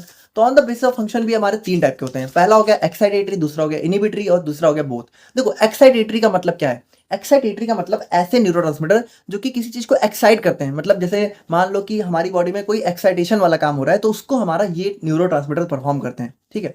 तो यहाँ पे देखो ये हमारा क्या होता है कि बेसिकली यहाँ पे एग्जांपल होता है एसिटाइल कोलिन, एड्रेनालिन और सेरोटोनिन। तो यहाँ पे देखो जैसे ये क्या करते हैं, ये सोडियम आयन के इन्फ्लक्स को बढ़ा देते हैं। तो हम लोगों ने देखा था कि सोडियम क्या होता है, सोडियम हमारा बाहर से अंदर आता है, तो ये उसको इंक्रीज कर देते हैं, जिसकी वजह से क्या होता है, हमारी मेम्ब्रेन डीपोलराइज हो जाती है। ठीक है, तो वही चीज़ ये एक्साइट करते हैं। और ये क्या करते हैं, ये हमारा इनिबिट करते हैं। इनिबिट मतलब कि रोकते हैं किसी चीज़ को, है ना। और यहाँ पे क्या होता है, देखो ये क्या करते हैं, ये हमारा पोटेशियम के आउटफ्लक्स को बढ़ा देते हैं, यानी पोटेशियम के चैनल को खोल देते हैं, जिसकी वजह से यहाँ पर रीपोलराइजेशन हो जाता है। आप लोगों ने अभी देखा है, समझ गए होंगे। ठीक है, और एग्जांपल हो गया हमारा गाबा, ग्लाइसिन, सेरोटोनिन और बोथ। यानी यहाँ पे क्या होता है, ये हमारे ऐसे न्यूरोट्रांसमीटर जो कि एक्साइटेटरी और इनहिबिटरी दोनों का काम करते हैं। ठीक है, जैसे हमारा एक्साइटोलिन, डोपामिन। अच्छा, यहाँ पे एक छोटा सा टॉपिक हम लोग और देख लेते हैं। देखो यहाँ पे ध्यान से समझना, अभी हम लोगों ने जितना भी देखा वो हमारा न्यूरो ह्यूमरल ट्रांसमिशन का ही एक पार्ट है। तो अगर ये क्वेश्चन आता है तो सबसे पहले आप लोगों को वो सारी चीजें एक्सप्लेन करनी है, और एक छोटा सा आप लोग यहाँ पे इस चीज को भी थोड़ा सा लिख देना। देखो न्यूरो ह्यूमरल ट्रांसमिशन कुछ खास नहीं है, इसका मतलब यही है कि mechanism of transmission of nerve impulse from one neuron to another is called neurohumoral. तो हम लोगों ने अभी वही चीजें तो देखी कि कैसे एक न्यूरॉन से दूसरे न्यूरॉन में हमारा ट्रांसमिशन हो रहा है। बाकी देखो यहाँ पे हमारे कुछ स्टेप्स होते हैं। जैसे पहला स्टेप्स क्या होता है, इंपल्स कंडक्शन, यानी सबसे पहले हमारा क्या होता है, इंपल्स का कंडक्शन होता है ना, जिसकी वजह से क्या होता है, हमारा मेम्ब्रेन जो है डीपोलराइज रीपोलराइज हो जाती है। तो वही चीज है। ठीक है, और उसके बाद हमारा क्या होता है, ट्रांसमीटर रिलीज, यानी न्यूरोट्रांसमीटर हमारे रिलीज हो जाते हैं। तीसरा क्या होता है, transmitter action on post junction, यानी ट्रांसमीटर जो होते हैं वो हमारे क्या होते हैं, हमारे पोस्ट साइनेप्टिक से प्री साइनेप्टिक से पोस्ट साइनेप्टिक में रिलीज हो जाते हैं। ठीक है, और उसके बाद हमारा पोस्ट जंक्शनल एक्टिविटी, और उसके बाद जैसे हमारे यहाँ पे रिलीज हुए तो यहाँ पे क्या होता है, यहाँ पे भी कुछ चेंजेस होते हैं, फिर यहाँ पे ये हमारा फर्दर नर्व इंपल्स के फॉर्म में कन्वर्ट हो जाते हैं। और उसके बाद हमारा फाइनली आ जाता है टर्मिनेशन ऑफ ट्रांसमीटर एक्शन। अब देखो जैसे एक बार न्यूरोट्रांसमीटर एक न्यूरॉन से दूसरे न्यूरॉन पे चला गया, तो उसके बाद यहाँ पे इसका एंड होना भी तो जरूरी है। मतलब ऐसा तो है नहीं कि एक बार चला गया तो ये कंटिन्यू इसके अंदर बना ही रहे, वरना जो है कह सकते हो जो मैसेज है नर्व इंपल्स है वो कंटिन्यू जनरेट होता रहेगा। लेकिन हमें कंटिन्यू नहीं चाहिए, हमें सिर्फ एक लिमिटेड टाइम तक ही चाहिए। तो जब इसका काम हो गया तो ये क्या होता है, इनका जो है टर्मिनेशन हो जाता है। मतलब ये कह सकते हो या तो इनका मेटाबॉलिज्म हो जाता है, या फिर इनगल्फ कर ले जाते हैं, या फिर मतलब जिनका फैगोसाइटोसिस हो जाता है। ठीक है, तो देखो ये छोटा सा स्टेप था। और बाकी अब हम लोग यहाँ पे बात करते हैं अपने नेक्स्ट क्वेश्चन के बारे में, जो कि हमारा हो जाता है right a short note on meninges. ठीक है, और इसके बाद हम लोग यहाँ पे थोड़ा सा ब्रेन पे डायरेक्ट जंप करेंगे, क्योंकि देखो ये हमारे लाइन से चल रहे हैं। अगर हम लोग डायरेक्टली ब्रेन के बारे में बात करते तो ये सारे टॉपिक आप लोग बाद में नहीं समझ पाते। तो हम लोग बात करते हैं यहाँ पे मेनिंजेस के बारे में। तो यहाँ पे देखो मेनिंजेस के बारे में बात करने से पहले थोड़ा सा हम लोग सीएनएस का एक बेसिक इंट्रोडक्शन ले लेते हैं। देखो यहाँ से हमारा सीएनएस स्टार्ट हो रहा है। सीएनएस मतलब हमारा ब्रेन और स्पाइनल कॉर्ड। तो यहाँ पे देखो होता क्या है कि जो हमारा ब्रेन और स्पाइनल कॉर्ड है ये हमारे जैसे प्रोटेक्टेड होता है किससे, क्रेनियल कैविटी और वर्टिब्रल कॉलम से। जैसे यहाँ पे देखो ये जो हमारा ब्रेन है इसके ऊपर हमारी कौन सी बोन होती है, क्रेनियल बोन्स। ठीक है, और ये जो हमारी स्पाइनल कॉर्ड है इसके ऊपर कौन सी बोन होती है, वर्टिब्रल कॉलम की बोन्स। आई होप कि आप लोगों को थोड़ा बहुत पता होगा। तो यहाँ पे देखो क्या होता है, the central nervous system is the major controlling, regulatory and communicating system in our body. देखो ये जितना भी कम्युनिकेशन है या कंट्रोल है ये सब कौन करता है, ब्रेन ही तो करता है। तो यही हमारा होता है। Now it is responsible for everything we do, we feel, we think, यानी हम जो करते हैं, जो सोचते हैं और जो भी फील करते हैं वो सारी चीजों के लिए हमारा सीएनएस ही रिस्पॉन्सिबल होता है। तो यहाँ पे सीएनएस के पार्ट की बात करें तो हमारे दो पार्ट आ जाते हैं, ब्रेन और स्पाइनल कॉर्ड। और अब हम लोग यहाँ पे फाइनली बात करते हैं अपने मेनिंजेस के बारे में। ठीक है, सो मेनिंजेस आखिर क्या होता है। तो देखो हम लोगों ने जैसा कि देखा कि हमारा ब्रेन हमारा प्रोटेक्ट होता है हमारा क्रेनियल बोन से, स्पाइनल कॉर्ड हमारा प्रोटेक्ट होता है हमारे किससे, वर्टिब्रल कॉलम की बोन से। लेकिन इसके अलावा भी, इन दोनों के अलावा भी हमारा एक फर्दर प्रोटेक्शन होता है जिसको हम लोग बोलते हैं मेनिंजेस। और मेनिंजेस हमारी 3 लेयर होती है, मतलब ये 3 लेयर से फर्दर प्रोटेक्ट होता है। ठीक है, तो यहाँ पे अगर हम लोग देखें तो although brain and spinal cord is protected by cranial bones and vertebral column, but since they are very sensitive, क्योंकि ये बहुत सेंसिटिव होते हैं एंड इंपॉर्टेंट होते हैं, hence they are further protected, यानी कि ये फर्दर प्रोटेक्ट होते हैं 3 लेयर्स ऑफ कवरिंग, यानी 3 लेयर की कवरिंग से, जिसको हम लोग बोलते हैं मेनिंजेस। यानी अगर हम लोग देखें तो जैसे ये स्पाइनल कॉर्ड हो गया, ब्रेन हो गया, इसके ऊपर 3 लेयर की कवरिंग होती है। जैसे देखो एक ये लेयर, एक दूसरी और ये तीसरी। और देखो इस तरह से देखें तो इन तीनों को हमारे 3 नाम होते हैं। जैसे सबसे इंटरनल कवरिंग को बोलते हैं पाया मैटर, उसके ऊपर बीच वाली को बोलते हैं एरेक्नॉइड मैटर, और तीसरा जो सबसे आउटर मोस्ट कवरिंग होती है इसको हम लोग बोलते हैं ड्यूरा मैटर। इसमें कुछ खास है नहीं, बस हमारी 3 लेयर्स होती है मेनिंजेस की। ठीक है, dura mater outer most, arachnoid middle और पिया हमारा इनर मोस्ट। ठीक है, तो यहाँ पे अगर हम लोग बात करें अपने ड्यूरा मैटर के बारे में तो यहाँ पे देखो ये हमारी क्या होती है, सबसे आउटर मोस्ट लेयर होती है, टफेस्ट होती है। और यहाँ पे फर्दर 2 सब लेयर में डिवाइड होती है। जैसे पहला हो गया एंडोस्टील जो आउटर, देखो जैसे इसको हम लोग देखें तो जैसे ये हमारा इसका जो आउटर वाला पार्ट हो गया एंडोस्टील हो गया, और जो नीचे वाला हो गया वो बन गया मेनिंजियल लेयर। ठीक है, inner layer towards the arachnoid matter, और दूसरी हो जाती है एरेक्नॉइड मैटर। तो यहाँ पे ये क्या होती है, it is the middle fibrous layer. देखो ये हमारी मिडिल होती है, फाइब्रस लेयर होती है। और ये अच्छा यहाँ पे ध्यान से देखना, वैसे तो कहने को ये हमारी तीनों लेयर हम लोग इस तरीके से दिखा देते हैं, लेकिन एक्चुअल में हम लोग देखें तो इनके बीच में भी थोड़ा थोड़ा सा स्पेस होता है। जैसे ड्यूरा मैटर और एरेक्नॉइड मैटर के बीच में स्पेस होता है, इसको हम लोग बोलते हैं सब ड्यूरल स्पेस, और एरेक्नॉइड और पैरा मैटर के बीच में जो स्पेस होता है इसको हम बोलते हैं सब एरेक्नॉइड स्पेस। तो यहाँ पे देखो it is separated from dura mater bye सब ड्यूरल, देखो ड्यूरा मैटर से सब ड्यूरल स्पेस से सेपरेट होती है, पाया मैटर से हमारा सब एरेक्नॉइड स्पेस से सेपरेट होती है। Arachnoid mater and pia mater are collectively known as leptomeninges. देखो यहाँ पे इन दोनों को मिला के हम लोग लेप्टोमेनिंजेस भी बोलते हैं। ना पाया मैटर की बात करें तो हमारी इनरमोस्ट होती है, ठीक है, और हाईली वास्कुलर, यानी इसमें बहुत ज्यादा हाईली ब्लड सप्लाई होती है और ये हमारी ब्लड वेसल्स को ब्रेन तक कैरी करती है, और ये हमारे जो है कोराइड प्लेक्सस के फॉर्मेशन में मेजर रोल प्ले करती है। कोराइड प्लेक्सस क्या होता है, ये हमारे सीएसएफ का फॉर्मेशन करते हैं। अभी हम लोग इसको देख रहे हैं सेरेब्रोस्पाइनल फ्लूइड का, ठीक है। सब ड्यूरल स्पेस हमारे क्या होता है, space between dura mater and arachnoid matter. सब एरेक्नॉइड स्पेस हमारे क्या होता है, space between arachnoid mater and पाया मैटर। तो ये हो गया हमारे यहाँ पे मेनिंजेस। तो अब हम लोग यहाँ पे फाइनली बात करते हैं अपने second and most important questions के बारे में, जो कि हमारा हो जाता है draw need and well level diagram of brain. यानी हम लोग यहाँ पे ब्रेन के बारे में बहुत डिटेल में बात करेंगे, और इसी में हम लोग अपने थर्ड क्वेश्चन यानी composition and function of CSF यानी सेरेब्रोस्पाइनल फ्लूइड को भी देख लेंगे, ठीक है। तो इन दोनों के बारे में अब हम लोग यहाँ पे बहुत ही डिटेल के अंदर बात करते हैं। तो बात करें हम लोग यहाँ पे ब्रेन के बारे में, तो brain is one of the largest organ in the body which coordinates most of the body activities. देखो अब सिंपल से समझो, ये जो नर्वस सिस्टम में सारा कंट्रोल कोऑर्डिनेशन जो कुछ भी हो रहा है वो अल्टीमेटली परफॉर्म कौन कर रहा है, हमारा ब्रेन ही कर रहा है, ठीक है। और ये हमारी बॉडी का one of the largest organ होता है, मतलब इसका एवरेज वेट यहाँ पे जो है 1.4 से 1.5 केजी तक देखने को मिलता है, और ये हमारी बॉडी का कंट्रोल सेंटर होता है, ठीक है। और अगर वेट की बात करें तो यहाँ पे फीमेल्स में ये जो है हमें 1200 ग्राम के आसपास देखने को मिलता है, और मेल्स में हमें 1370 ग्राम के आसपास देखने को मिलता है, ठीक है। बाकी इसके अंदर लगभग 100 बिलियन न्यूरॉन्स, देखो 100 बिलियन आप लोग काउंट करिए, देखो बहुत मतलब बहुत ज्यादा न्यूरॉन से मिलकर ये बना होता है, काफी कॉम्प्लेक्स स्ट्रक्चर होता है, ठीक है। It is one of the most complex living structure in this universe, मतलब इसको इस पूरे यूनिवर्स का one of the most complex structure माना गया है। अब अगर हम लोग बात करें अपने वेंट्रिकल्स ऑफ ब्रेन के बारे में, तो देखो जैसे हमारा ब्रेन है, ठीक है, तो इस ब्रेन में हमारे कुछ कह सकते हो हॉलो स्पेसेज होते हैं। हॉलो स्पेसेज मतलब खाली जगह होती है, और उन्हीं को हम लोग बोलते हैं वेंट्रिकल्स। तो हमारे ब्रेन में बेसिकली हमें जो है 4 वेंट्रिकल्स देखने को मिलते हैं, ठीक है। तो यहाँ पे अगर हम लोग देखें तो वेंट्रिकल्स और कैविटीज यानी कि hollow spaces filled with cerebrospinal fluid. देखो अभी हम लोग इसको देख रहे हैं, सेरेब्रोस्पाइनल फ्लूइड देखो सिंपली कुछ खास है नहीं, ब्रेन के अंदर जो भी हमारे वेंट्रिकल्स होते हैं, ठीक है, तो उनके अंदर हमारा एक फ्लूइड फिल होता है, इसी को हम लोग बोलते हैं सेरेब्रोस्पाइनल फ्लूइड, ठीक है। ब्रेन के अंदर जो फ्लूइड होता है, देयर आर 4 वेंट्रिकल्स, तो 4 वेंट्रिकल्स होते हैं, each ventricles lined by ependymal cells. तो देखो जो वेंट्रिकल्स है, ठीक है, जैसे मान लो ये हमारा ब्रेन है, ठीक है, और हमारे वेंट्रिकल्स अभी हम लोग देखेंगे कि कैसे होते हैं, मान लो ऐसे हैं, ठीक है। तो इनके बीच में इनकी जो अंदर की लाइनिंग होती है वो हमारी कौन सी होती है, एपेंडाइमल सेल्स, जो कि क्या बनाती है, कोराइड प्लेक्सेस, और यही कोराइड प्लेक्सेस क्या होते हैं, हमारे सेरेब्रोस्पाइनल का प्रोडक्शन करते हैं। जैसे कि ये हमारा मान लो वेंट्रिकल्स की लाइनिंग हो गई, अब यहीं पे हमारे जो है ये कोराइड प्लेक्सेस का फॉर्मेशन करते हैं, और यही हमारा क्या करता है, सीएसएफ को सिक्रीट करता है, और इसी के अंदर जो है हमारे चारों वेंट्रिकल्स के अंदर हमारा सीएसएफ देखने को मिलता है, ठीक है। तो जैसे हमारा यहाँ पे 4 वेंट्रिकल्स होते हैं हमारे ब्रेन के, तो जैसे हमारा एक हो गया राइट लैटरल वेंट्रिकल्स, और दूसरा हो गया लेफ्ट लैटरल वेंट्रिकल, थर्ड हो गया हमारा थर्ड वेंट्रिकल, और फोर्थ हो गया हमारा फोर्थ वेंट्रिकल। तो अगर हम लोग इसको यहाँ पे देखें, तो यहाँ पे देखो सबसे पहले इसको इमेज में देखो आप लोग, ठीक है। तो अगर साइड मान लो ब्रेन को साइड से देखो तो ये हमारा जो है कुछ इस टाइप से देखने को मिलता है, और अगर फ्रंट से देखो तो ये हमारा कुछ इस टाइप से देखने को मिलता है। तो अगर आप लोग देखो तो यहाँ पे देखो जैसे ये हमारा हो गया दोनों लैटरल वेंट्रिकल, ठीक है, ये राइट वाला हो गया, लेफ्ट वाला हो गया। और अगर हम लोग देखें तो यहाँ पे देखो ये हो गया हमारा थर्ड वेंट्रिकल, ठीक है, ये वाला जो हिस्सा ये थर्ड वेंट्रिकल हो गया, और ये देखो ये जो डायमंड शेप का थोड़ा दिख रहा है ये हमारा हो गया फोर्थ वेंट्रिकल, ठीक है। तो अगर हम लोग यहाँ पे इसको देखें तो लैटरल वेंट्रिकल्स यानी कि दो हमारे राइट और लेफ्ट, तो there are 2 lateral ventricles, they are रफली सी शेप, तो सी शेप के होते हैं, देखो अगर आप लोग देखो तो सी शेप के होते हैं। और उसके बाद they are line by ependymal cells, तो यहाँ पे एपेंडाइमल सेल्स लाइन होते हैं जो कि सीएसएफ का प्रोडक्शन करते हैं। और यहाँ पे both ventricles are separated each other by septum lucidum. तो यहाँ पे देखो ये जो दोनों वेंट्रिकल्स हैं ये यहाँ पे देखो इस पॉइंट से सेपरेट होता है, इसको हम लोग बोलते हैं सेप्टम लूसिडम, ठीक है।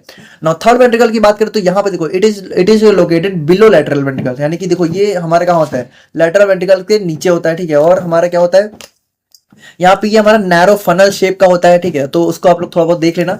और इसके बाद it is connected by fourth ventricle by cerebral aqueduct, तो देखो फोर्थ वेंट्रिकल से ये हमारा देखो यहाँ पे देखो ये सेरिब्रल एक्विडक्ट से कनेक्ट होता है, ठीक है। और अगर हम लोग बात करें अपने फोर्थ वेंट्रिकल की, तो फोर्थ वेंट्रिकल हमारा क्या होता है, ये हमारा थोड़ा डायमंड शेप का होता है, और ये हमारा थर्ड वेंट्रिकल से सेरिब्रल एक्विडक्ट, तो देखो दोनों एक दूसरे से सेरिब्रल एक्विडक्ट से कनेक्ट होता है। यहाँ पे देखो ये हमारा थोड़ा डायमंड शेप का होता है। सो ये हो गया हमारा वेंट्रिकल्स ऑफ ब्रेन। और अब हम लोग फाइनली बात करते हैं अपने सीएसएफ यानी सेरिब्रोस्पाइनल फ्लूइड के बारे में, ठीक है। देखो यहाँ पे CSF क्या होता है, तो CSF देखो वही चीज है कि हमारा जो ब्रेन के अंदर जो फ्लूइड होता है, ठीक है, बेसिकली वेंट्रिकल्स के अंदर, उसी को हम लोग बोलते हैं। बाकी ये हमारा क्या होता है, हमारा क्लियर कलरलेस ट्रांसपेरेंट फ्लूइड होता है। और बाकी हम लोग बात करें तो देखो CSF सॉरी वेंट्रिकल्स के अलावा ये हमें जो है सब अराइकनॉइड स्पेस और सेंट्रल कैनाल, तो अभी हम लोग देखेंगे स्पाइनल कॉर्ड को, ठीक है, तो स्पाइनल कॉर्ड में अगर आप लोग देखोगे तो बीच में हमें सेंट्रल कैनाल देखने को मिलती है, तो वहां भी ये हमें देखने को मिलता है। और it is mainly form by choroid plexus, तो कोरॉइड प्लेक्सस भाई हम लोगों ने देखा कि जो हमारे वेंट्रिकल्स होते हैं इनके अंदर जो एपेंडाइमस सेल्स होती हैं यही हमारा कोरॉइड प्लेक्सस बनाती हैं और यही हमारा CSF बनाता है, ठीक है। Choroid plexus is a network of blood vessels lined by ependymal cells that produce CSF, ठीक है। तो यहाँ पे वही चीज है, the volume of CSF is approx 100 to 150 ml, ठीक है, तो लगभग इतना वॉल्यूम होता है। बाकी यहाँ पे जो है 0.5 ml पर मिनट की रेट से सिक्रीट होता है और 500 से 7 ml पर डे सिक्रीट होता है। देखो यहाँ पे पर डे सिक्रीट होता है, लेकिन यहाँ पे क्या होता है कि थोड़ा सा इसका एब्जॉर्प्शन हो जाता है, फिर यहाँ पे उसका रिसीक्रेशन होता है, तो इसी वजह से एट लास्ट में बचता है 100 से 150 ml ही। और इसका पीएच हमारे यहाँ पे 7.3 यानी थोड़ा सा स्लाइटली अल्कलाइन बेसिक नेचर का देखने को मिलता है। और CSF के कंपोजिशन की बात करें तो 99% वाटर होता है इसमें, 1% हमारे को सॉलिड सब्सटेंस होते हैं, ठीक है। तो अगर हम लोग यहाँ पे बात करें इन सॉलिड सब्सटेंस की, तो यहाँ पे जैसे हमारा sodium, potassium, calcium, magnesium, protein, sugar, uric acid, ये सारी चीजें हमें देखने को मिलती हैं।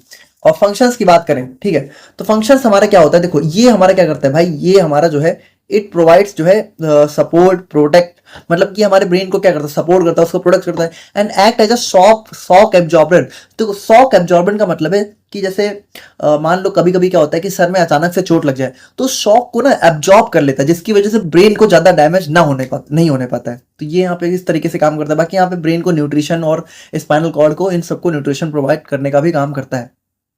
अब बात करें हम लोग यहाँ पे पार्ट्स ऑफ ब्रेन के बारे में, तो ब्रेन को हम लोग यहाँ पे 4 मेजर पार्ट्स में डिवाइड कर सकते हैं। पहला हो गया सेरिब्रम, दूसरा हो गया सेरिबेलम, थर्ड हो गया ब्रेन स्टेम और फोर्थ हो गया हमारा डायएन्सेफेलॉन। तो देखो इसको हम लोग थोड़ा सा ध्यान से देखते हैं यहाँ पे क्या क्या होता है। तो देखो यहाँ पे अगर हम लोग ब्रेन का स्ट्रक्चर देखें, तो यहाँ पे देखो ये जो हमारा सबसे आउटर मोस्ट यहाँ पे कह सकते हो ब्रेन का जो मेजर स्ट्रक्चर होता है, ये हमारा होता है सेरिब्रम, ठीक है। तो ये जो पूरा आउटर कवरिंग होती है ब्रेन की, ये हमारी होती है सेरिब्रम, ठीक है। और उसके बाद हम लोग बात करें सेरिबेलम के बारे में, तो यहाँ पे देखो ये जो छोटा सा हिस्सा आप लोग को ये वाला दिख रहा है, इस पार्ट को हम लोग बोलते हैं सेरिबेलम। अब देखो सेरिबेलम क्या होता है, बेसिकली ये हमारा जो है कह सकते हो एक स्मॉल ब्रेन की तरह भी हम लोग इसको ट्रीट करते हैं, ठीक है।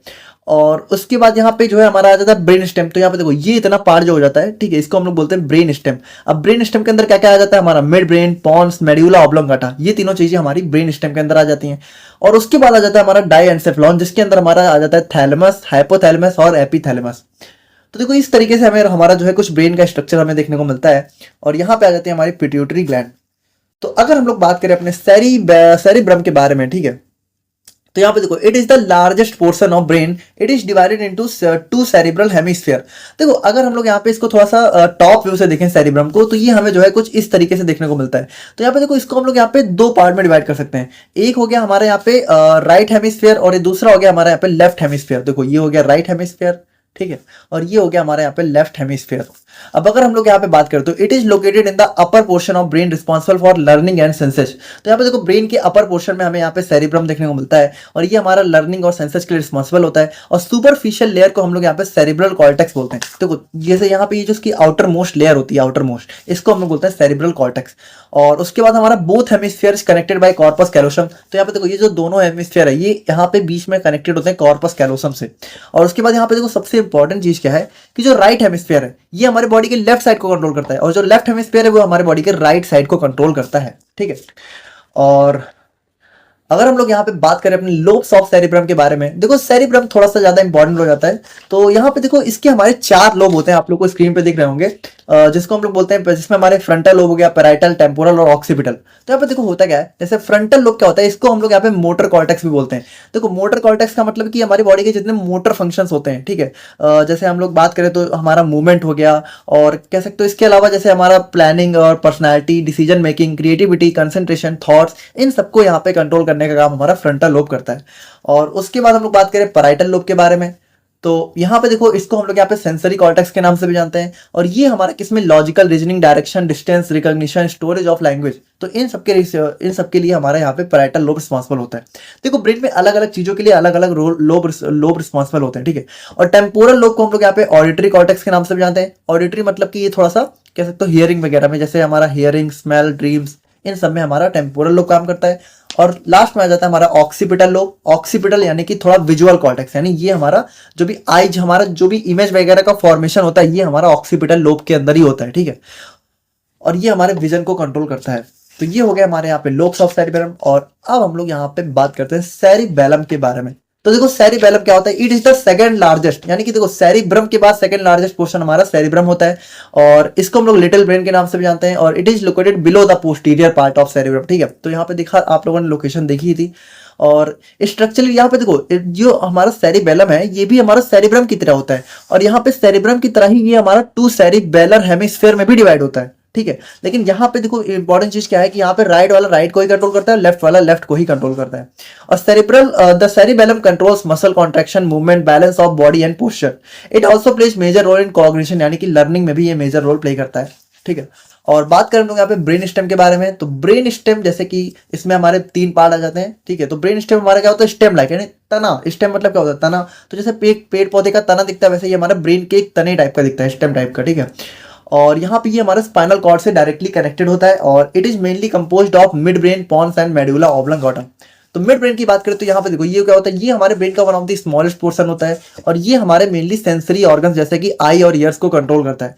पॉन्स की बात करें तो पॉन्स मीन्स हमारा थोड़ा ब्रिज टाइप का होता है, तो ये हमारा क्या करता है, ये हमारा सेरिबेलम को ब्रेन से कनेक्ट करने का काम करता है, ठीक है।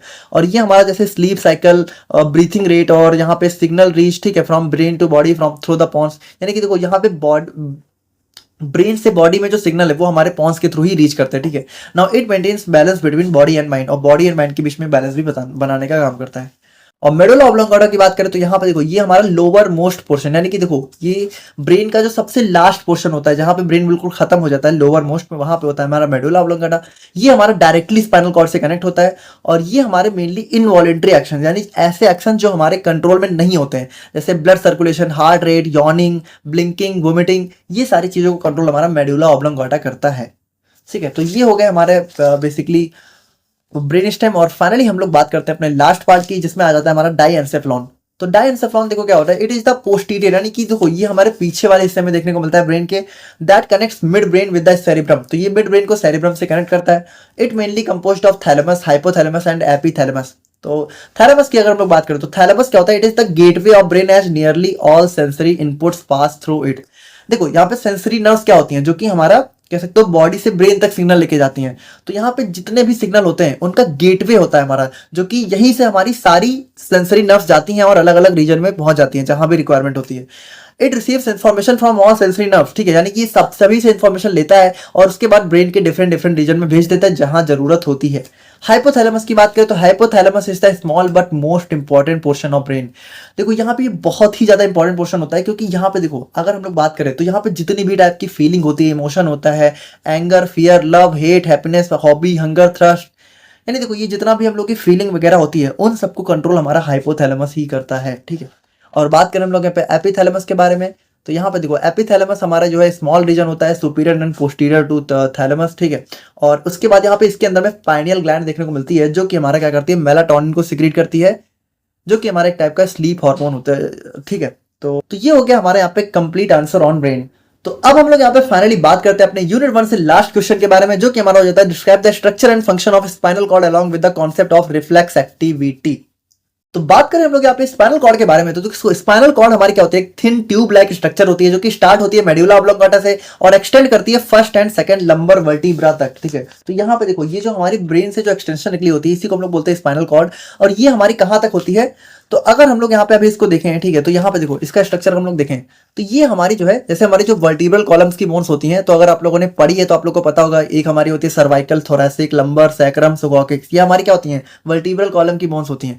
तो ये हमारी स्पाइनल कॉर्ड हमारी जो है L2 लंबर वर्टिब्रा तक देखने को मिलती है, ठीक है, यानी कि 2 लंबर, यानी कि देखो L1 से L5 होती है, लेकिन L1 और L2 यानी यहीं तक हमारी लंबर स्पाइनल कॉर्ड देखने को मिलती है, यानी ऐसा नहीं कि पूरे वर्टिब्रल कॉलम तक होती है, सिर्फ यहां तक हमें देखने को मिलती है। और बाकी हम लोग बात करते हैं it is the part of central nervous system, और मेन में इसकी लेंथ यहाँ पे लगभग 45 सेंटीमीटर और वीमेन में अराउंड जो है 43 सेंटीमीटर होती है। वेट हमारा इसका अराउंड 35 ग्राम होता है, और ये हमारे बॉडी के रिफ्लेक्स एक्शन को कंट्रोल करने का काम करती है। रिफ्लेक्स एक्शन क्या होता है अभी हम लोग देखेंगे, ठीक है। तो बाकी आप लोग यहाँ पे समझ गए होंगे, इसमें बेसिक कुछ इतना खास है नहीं, ठीक है। और अब हम लोग यहाँ पे बात करते हैं अपने कवरिंग ऑफ स्पाइनल कॉर्ड के बारे में। तो देखो कवरिंग मतलब वही है कि इसको कवर, जैसे आप लोग को पता है कि स्पाइनल कॉर्ड को कौन कवर करता है, मेनिंजेस। तो वही चीज है, इसमें यहाँ पे मेनिंजेस क्या, यहाँ पे 3 लेयर ऑफ मेनिंजेस की कवरिंग होती है। तो मेनिंजेस हम लोगों ने ऑलरेडी पढ़ लिया है। इसमें क्या होता है, जैसे ड्यूरा मैटर, अरेक्नोइड मैटर, पाया मैटर, 3 लेयर होती है मेनिंजेस की, तीनों कवर करती हैं। और वर्टिब्रल कॉलम की बात करें तो देखो वर्टिब्रल कॉलम क्या होता है, जैसे वर्टिब्रल कॉलम इसको एक्स्ट्रा प्रोटेक्शन देने का काम करता है। ये हमारी क्या होती हैं, बोन्स होती हैं, ठीक है। It is also known as spinal column और बैकबोन, इसको हम लोग बैकबोन के नाम से भी जानते हैं। The bones of vertebral column are called vertebrae, और इसकी जो बोन्स होती है इसको हम लोग वर्टिब्री बोलते हैं। और ये हमारे स्पाइनल कॉर्ड को प्रोटेक्शन देती हैं। और यहाँ पे इसको हम लोग 5 डिफरेंट पार्ट्स में डिवाइड कर सकते हैं, ठीक है, जैसे सर्विकल, थोरैसिक, लंबर, सैक्रम और कॉकिक्स। तो सर्वाइकल में हम लोग देखें तो हमारी 7 बोन्स होती हैं, जैसे इसको हम लोग बोलते हैं C1, C2, C5, C1 से C7, ठीक है। फिर थोरैसिक में हमारी 12 होती है, लंबर में हमारी 5 होती हैं, सैक्रम में हमारी 5 होती है, लेकिन ये हमारी फ्यूज होती है, यानी पांचों एक में मिल जाती है, तो इसको हम लोग एक ही काउंट करते हैं। और कॉकिक्स में भी वैसे तो हमारी 4 होती है, लेकिन चारों फ्यूज हो जाती है, तो एक ही होती है, ठीक है। तो फाइनली इस तरीके से हमारी वर्टिब्रल कॉलम्स की बोन्स देखने को मिलती हैं। और अगर हम लोग बात करें अपने स्पाइनल कॉर्ड के सेगमेंट्स के बारे में, तो यहाँ पे देखो ये क्या होता है, जैसे हमारा जो स्पाइनल कॉर्ड है, ठीक है, तो ये जो हमारी स्पाइनल कॉर्ड की वर्टिब्रल कॉलम की जो बोन्स है, तो इनके बीच बीच से हमारी स्पाइनल नर्व्स निकलती हैं, ठीक है। तो इसी चीज को हम लोग बोलते हैं स्पाइनल सेगमेंट, ठीक है। यानी यहाँ पे देखो स्पाइनल कॉर्ड क्या होता है, spinal cord is divided into 31 segments from which 31 pairs of spinal nerves arrive. देखो यहाँ पे स्पाइनल कॉर्ड में टोटल 31 पेयर्स ऑफ नर्व्स होती हैं, यानी एक 31 इधर 31 इधर, और ये हमारी स्पाइनल सेगमेंट से अराइव होती हैं। और सेगमेंट क्या होता है, जैसे देखो दो वर्टिब्रल कॉलम के बीच से जो स्पेस होता है उसी को हम लोग सेगमेंट बोलते हैं, ठीक है। तो यहाँ पे देखो हमारे 5 टाइप के सेगमेंट होते हैं। सर्वाइकल सेगमेंट, जिसमें हमारे 8 कह सकते हो नर्व्स निकलती हैं, थोरैसिक में हमारी 12 निकलती हैं, लंबर में हमारी 5, सैक्रम में हमारी 5, और कोसाइकल या फिर कॉकरी साइकिल में हमारी 1, ठीक है। तो इस तरीके से हमारी 31 pair of spinal nerves arise होती हैं हमारी स्पाइनल सेगमेंट से।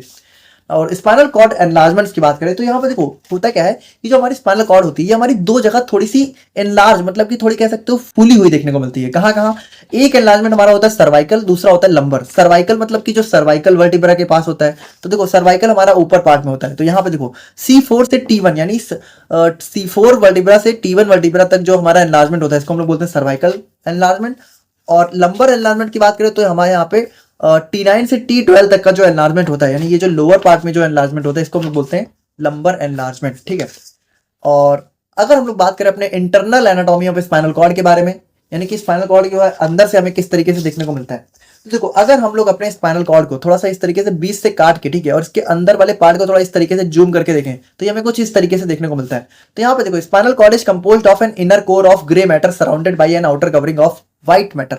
अब ये ग्रे मैटर और व्हाइट मैटर क्या है, तो यहाँ पे देखो होता क्या है कि जैसे कि जो हमारी न्यूरॉन्स होती हैं, देखो बना हमारा ब्रेन और स्पाइनल कॉर्ड बना तो न्यूरॉन से ही है। तो ये जो जैसे ये जो न्यूरॉन होता है ना, तो ये जो न्यूरॉन की देखो, ये जो न्यूरॉन की जो सेल बॉडी होती है ना, ये हमारी कह सकते हो ग्रे मैटर का काम करती है। और ये जो न्यूरॉन का जो कह सकते हो जो हमारा एक्सॉन वाला पार्ट होता है, ये हमारा व्हाइट मैटर का काम करता है। तो यहाँ पे होता क्या है कि जो हमारा स्पाइनल कॉर्ड है, इसके सेंटर में हमें यहाँ पे न्यूरॉन्स की सेल बॉडी देखने को मिलती है, और यहाँ पे जो इसका साइड है, यहाँ पे हमें एक्सॉन्स देखने को मिलते हैं। इसीलिए इसके सेंटर में हमारा ग्रे मैटर होता है और साइड में हमारा व्हाइट मैटर देखने को मिलता है, ठीक है। तो यहाँ पे देखो inner core of grey matter, यानी इसके इनर कोर में ग्रे मैटर होती है और surrounded by outer covering of white matter, उसके आउटर कवरिंग में व्हाइट मैटर होता है। अब grey matter consist of neuron cell body, तो वही चीज है, ग्रे मैटर में न्यूरॉन सेल बॉडी होती है, व्हाइट मैटर में हमारे एक्सॉन पार्ट होता है। Exactly in the centre of grey matter there is a canal called centre canal. तो यहाँ पे देखो इसके सेंटर में एक कैनाल होता है, इसको हम लोग सेंटर कैनाल बोलते हैं। Posterior part of grey matter is known as dorsal region in which there are 2 dorsal horns. ध्यान से सुनना, ये जो इसका पोस्टीरियर पार्ट होता है, यहाँ पे हमें 2 डॉर्जल, ठीक है। देखो इसको इस चीज समझो ना कि ये पोस्टीरियर कैसे दिखाया जा रहा है, क्योंकि हम लोग इसको इस तरीके से देख रहे हैं। तो इसका पोस्टीरियर यानी पीछे वाले पार्ट में हमें यहाँ पे 2 डॉर्जल हॉर्न देखने को मिलते हैं। देखो ये जैसे ये थोड़ा सींग टाइप का नहीं दिख रहा है, हॉर्न मतलब सींग होता है, ठीक है। तो इसीलिए हम इसको डॉर्जल हॉर्न बोल देते हैं। देखो 1-2 डॉर्जल हॉर्न होते हैं, ठीक है। और जो हमारा एंटीरियर पार्ट होता है, यानी जो फ्रंट वाला पार्ट होता है, यहाँ पे हमें जो है वेंट्रल, इसको हम लोग वेंट्रल रीजन बोलते हैं, और यहाँ पे हमें 2 वेंट्रल, यानी कि देखो ये नीचे वाले को हम लोग वेंट्रल हॉर्न बोलते हैं, ठीक है।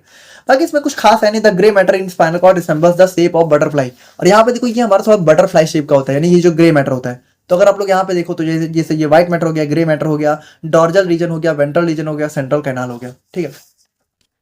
नाउ अगर हम लोग यहाँ पे बात करें अपने रिफ्लेक्स एक्टिविटी के बारे में, फाइनली जहां से हमारा यहाँ पे यूनिट 1 खत्म होती है, तो रिफ्लेक्स एक्टिविटी देखो होता क्या है, ध्यान से देखना। Reflex activity can be simply defined as an involuntary and immediate response of voluntary muscles to the specific stimulus.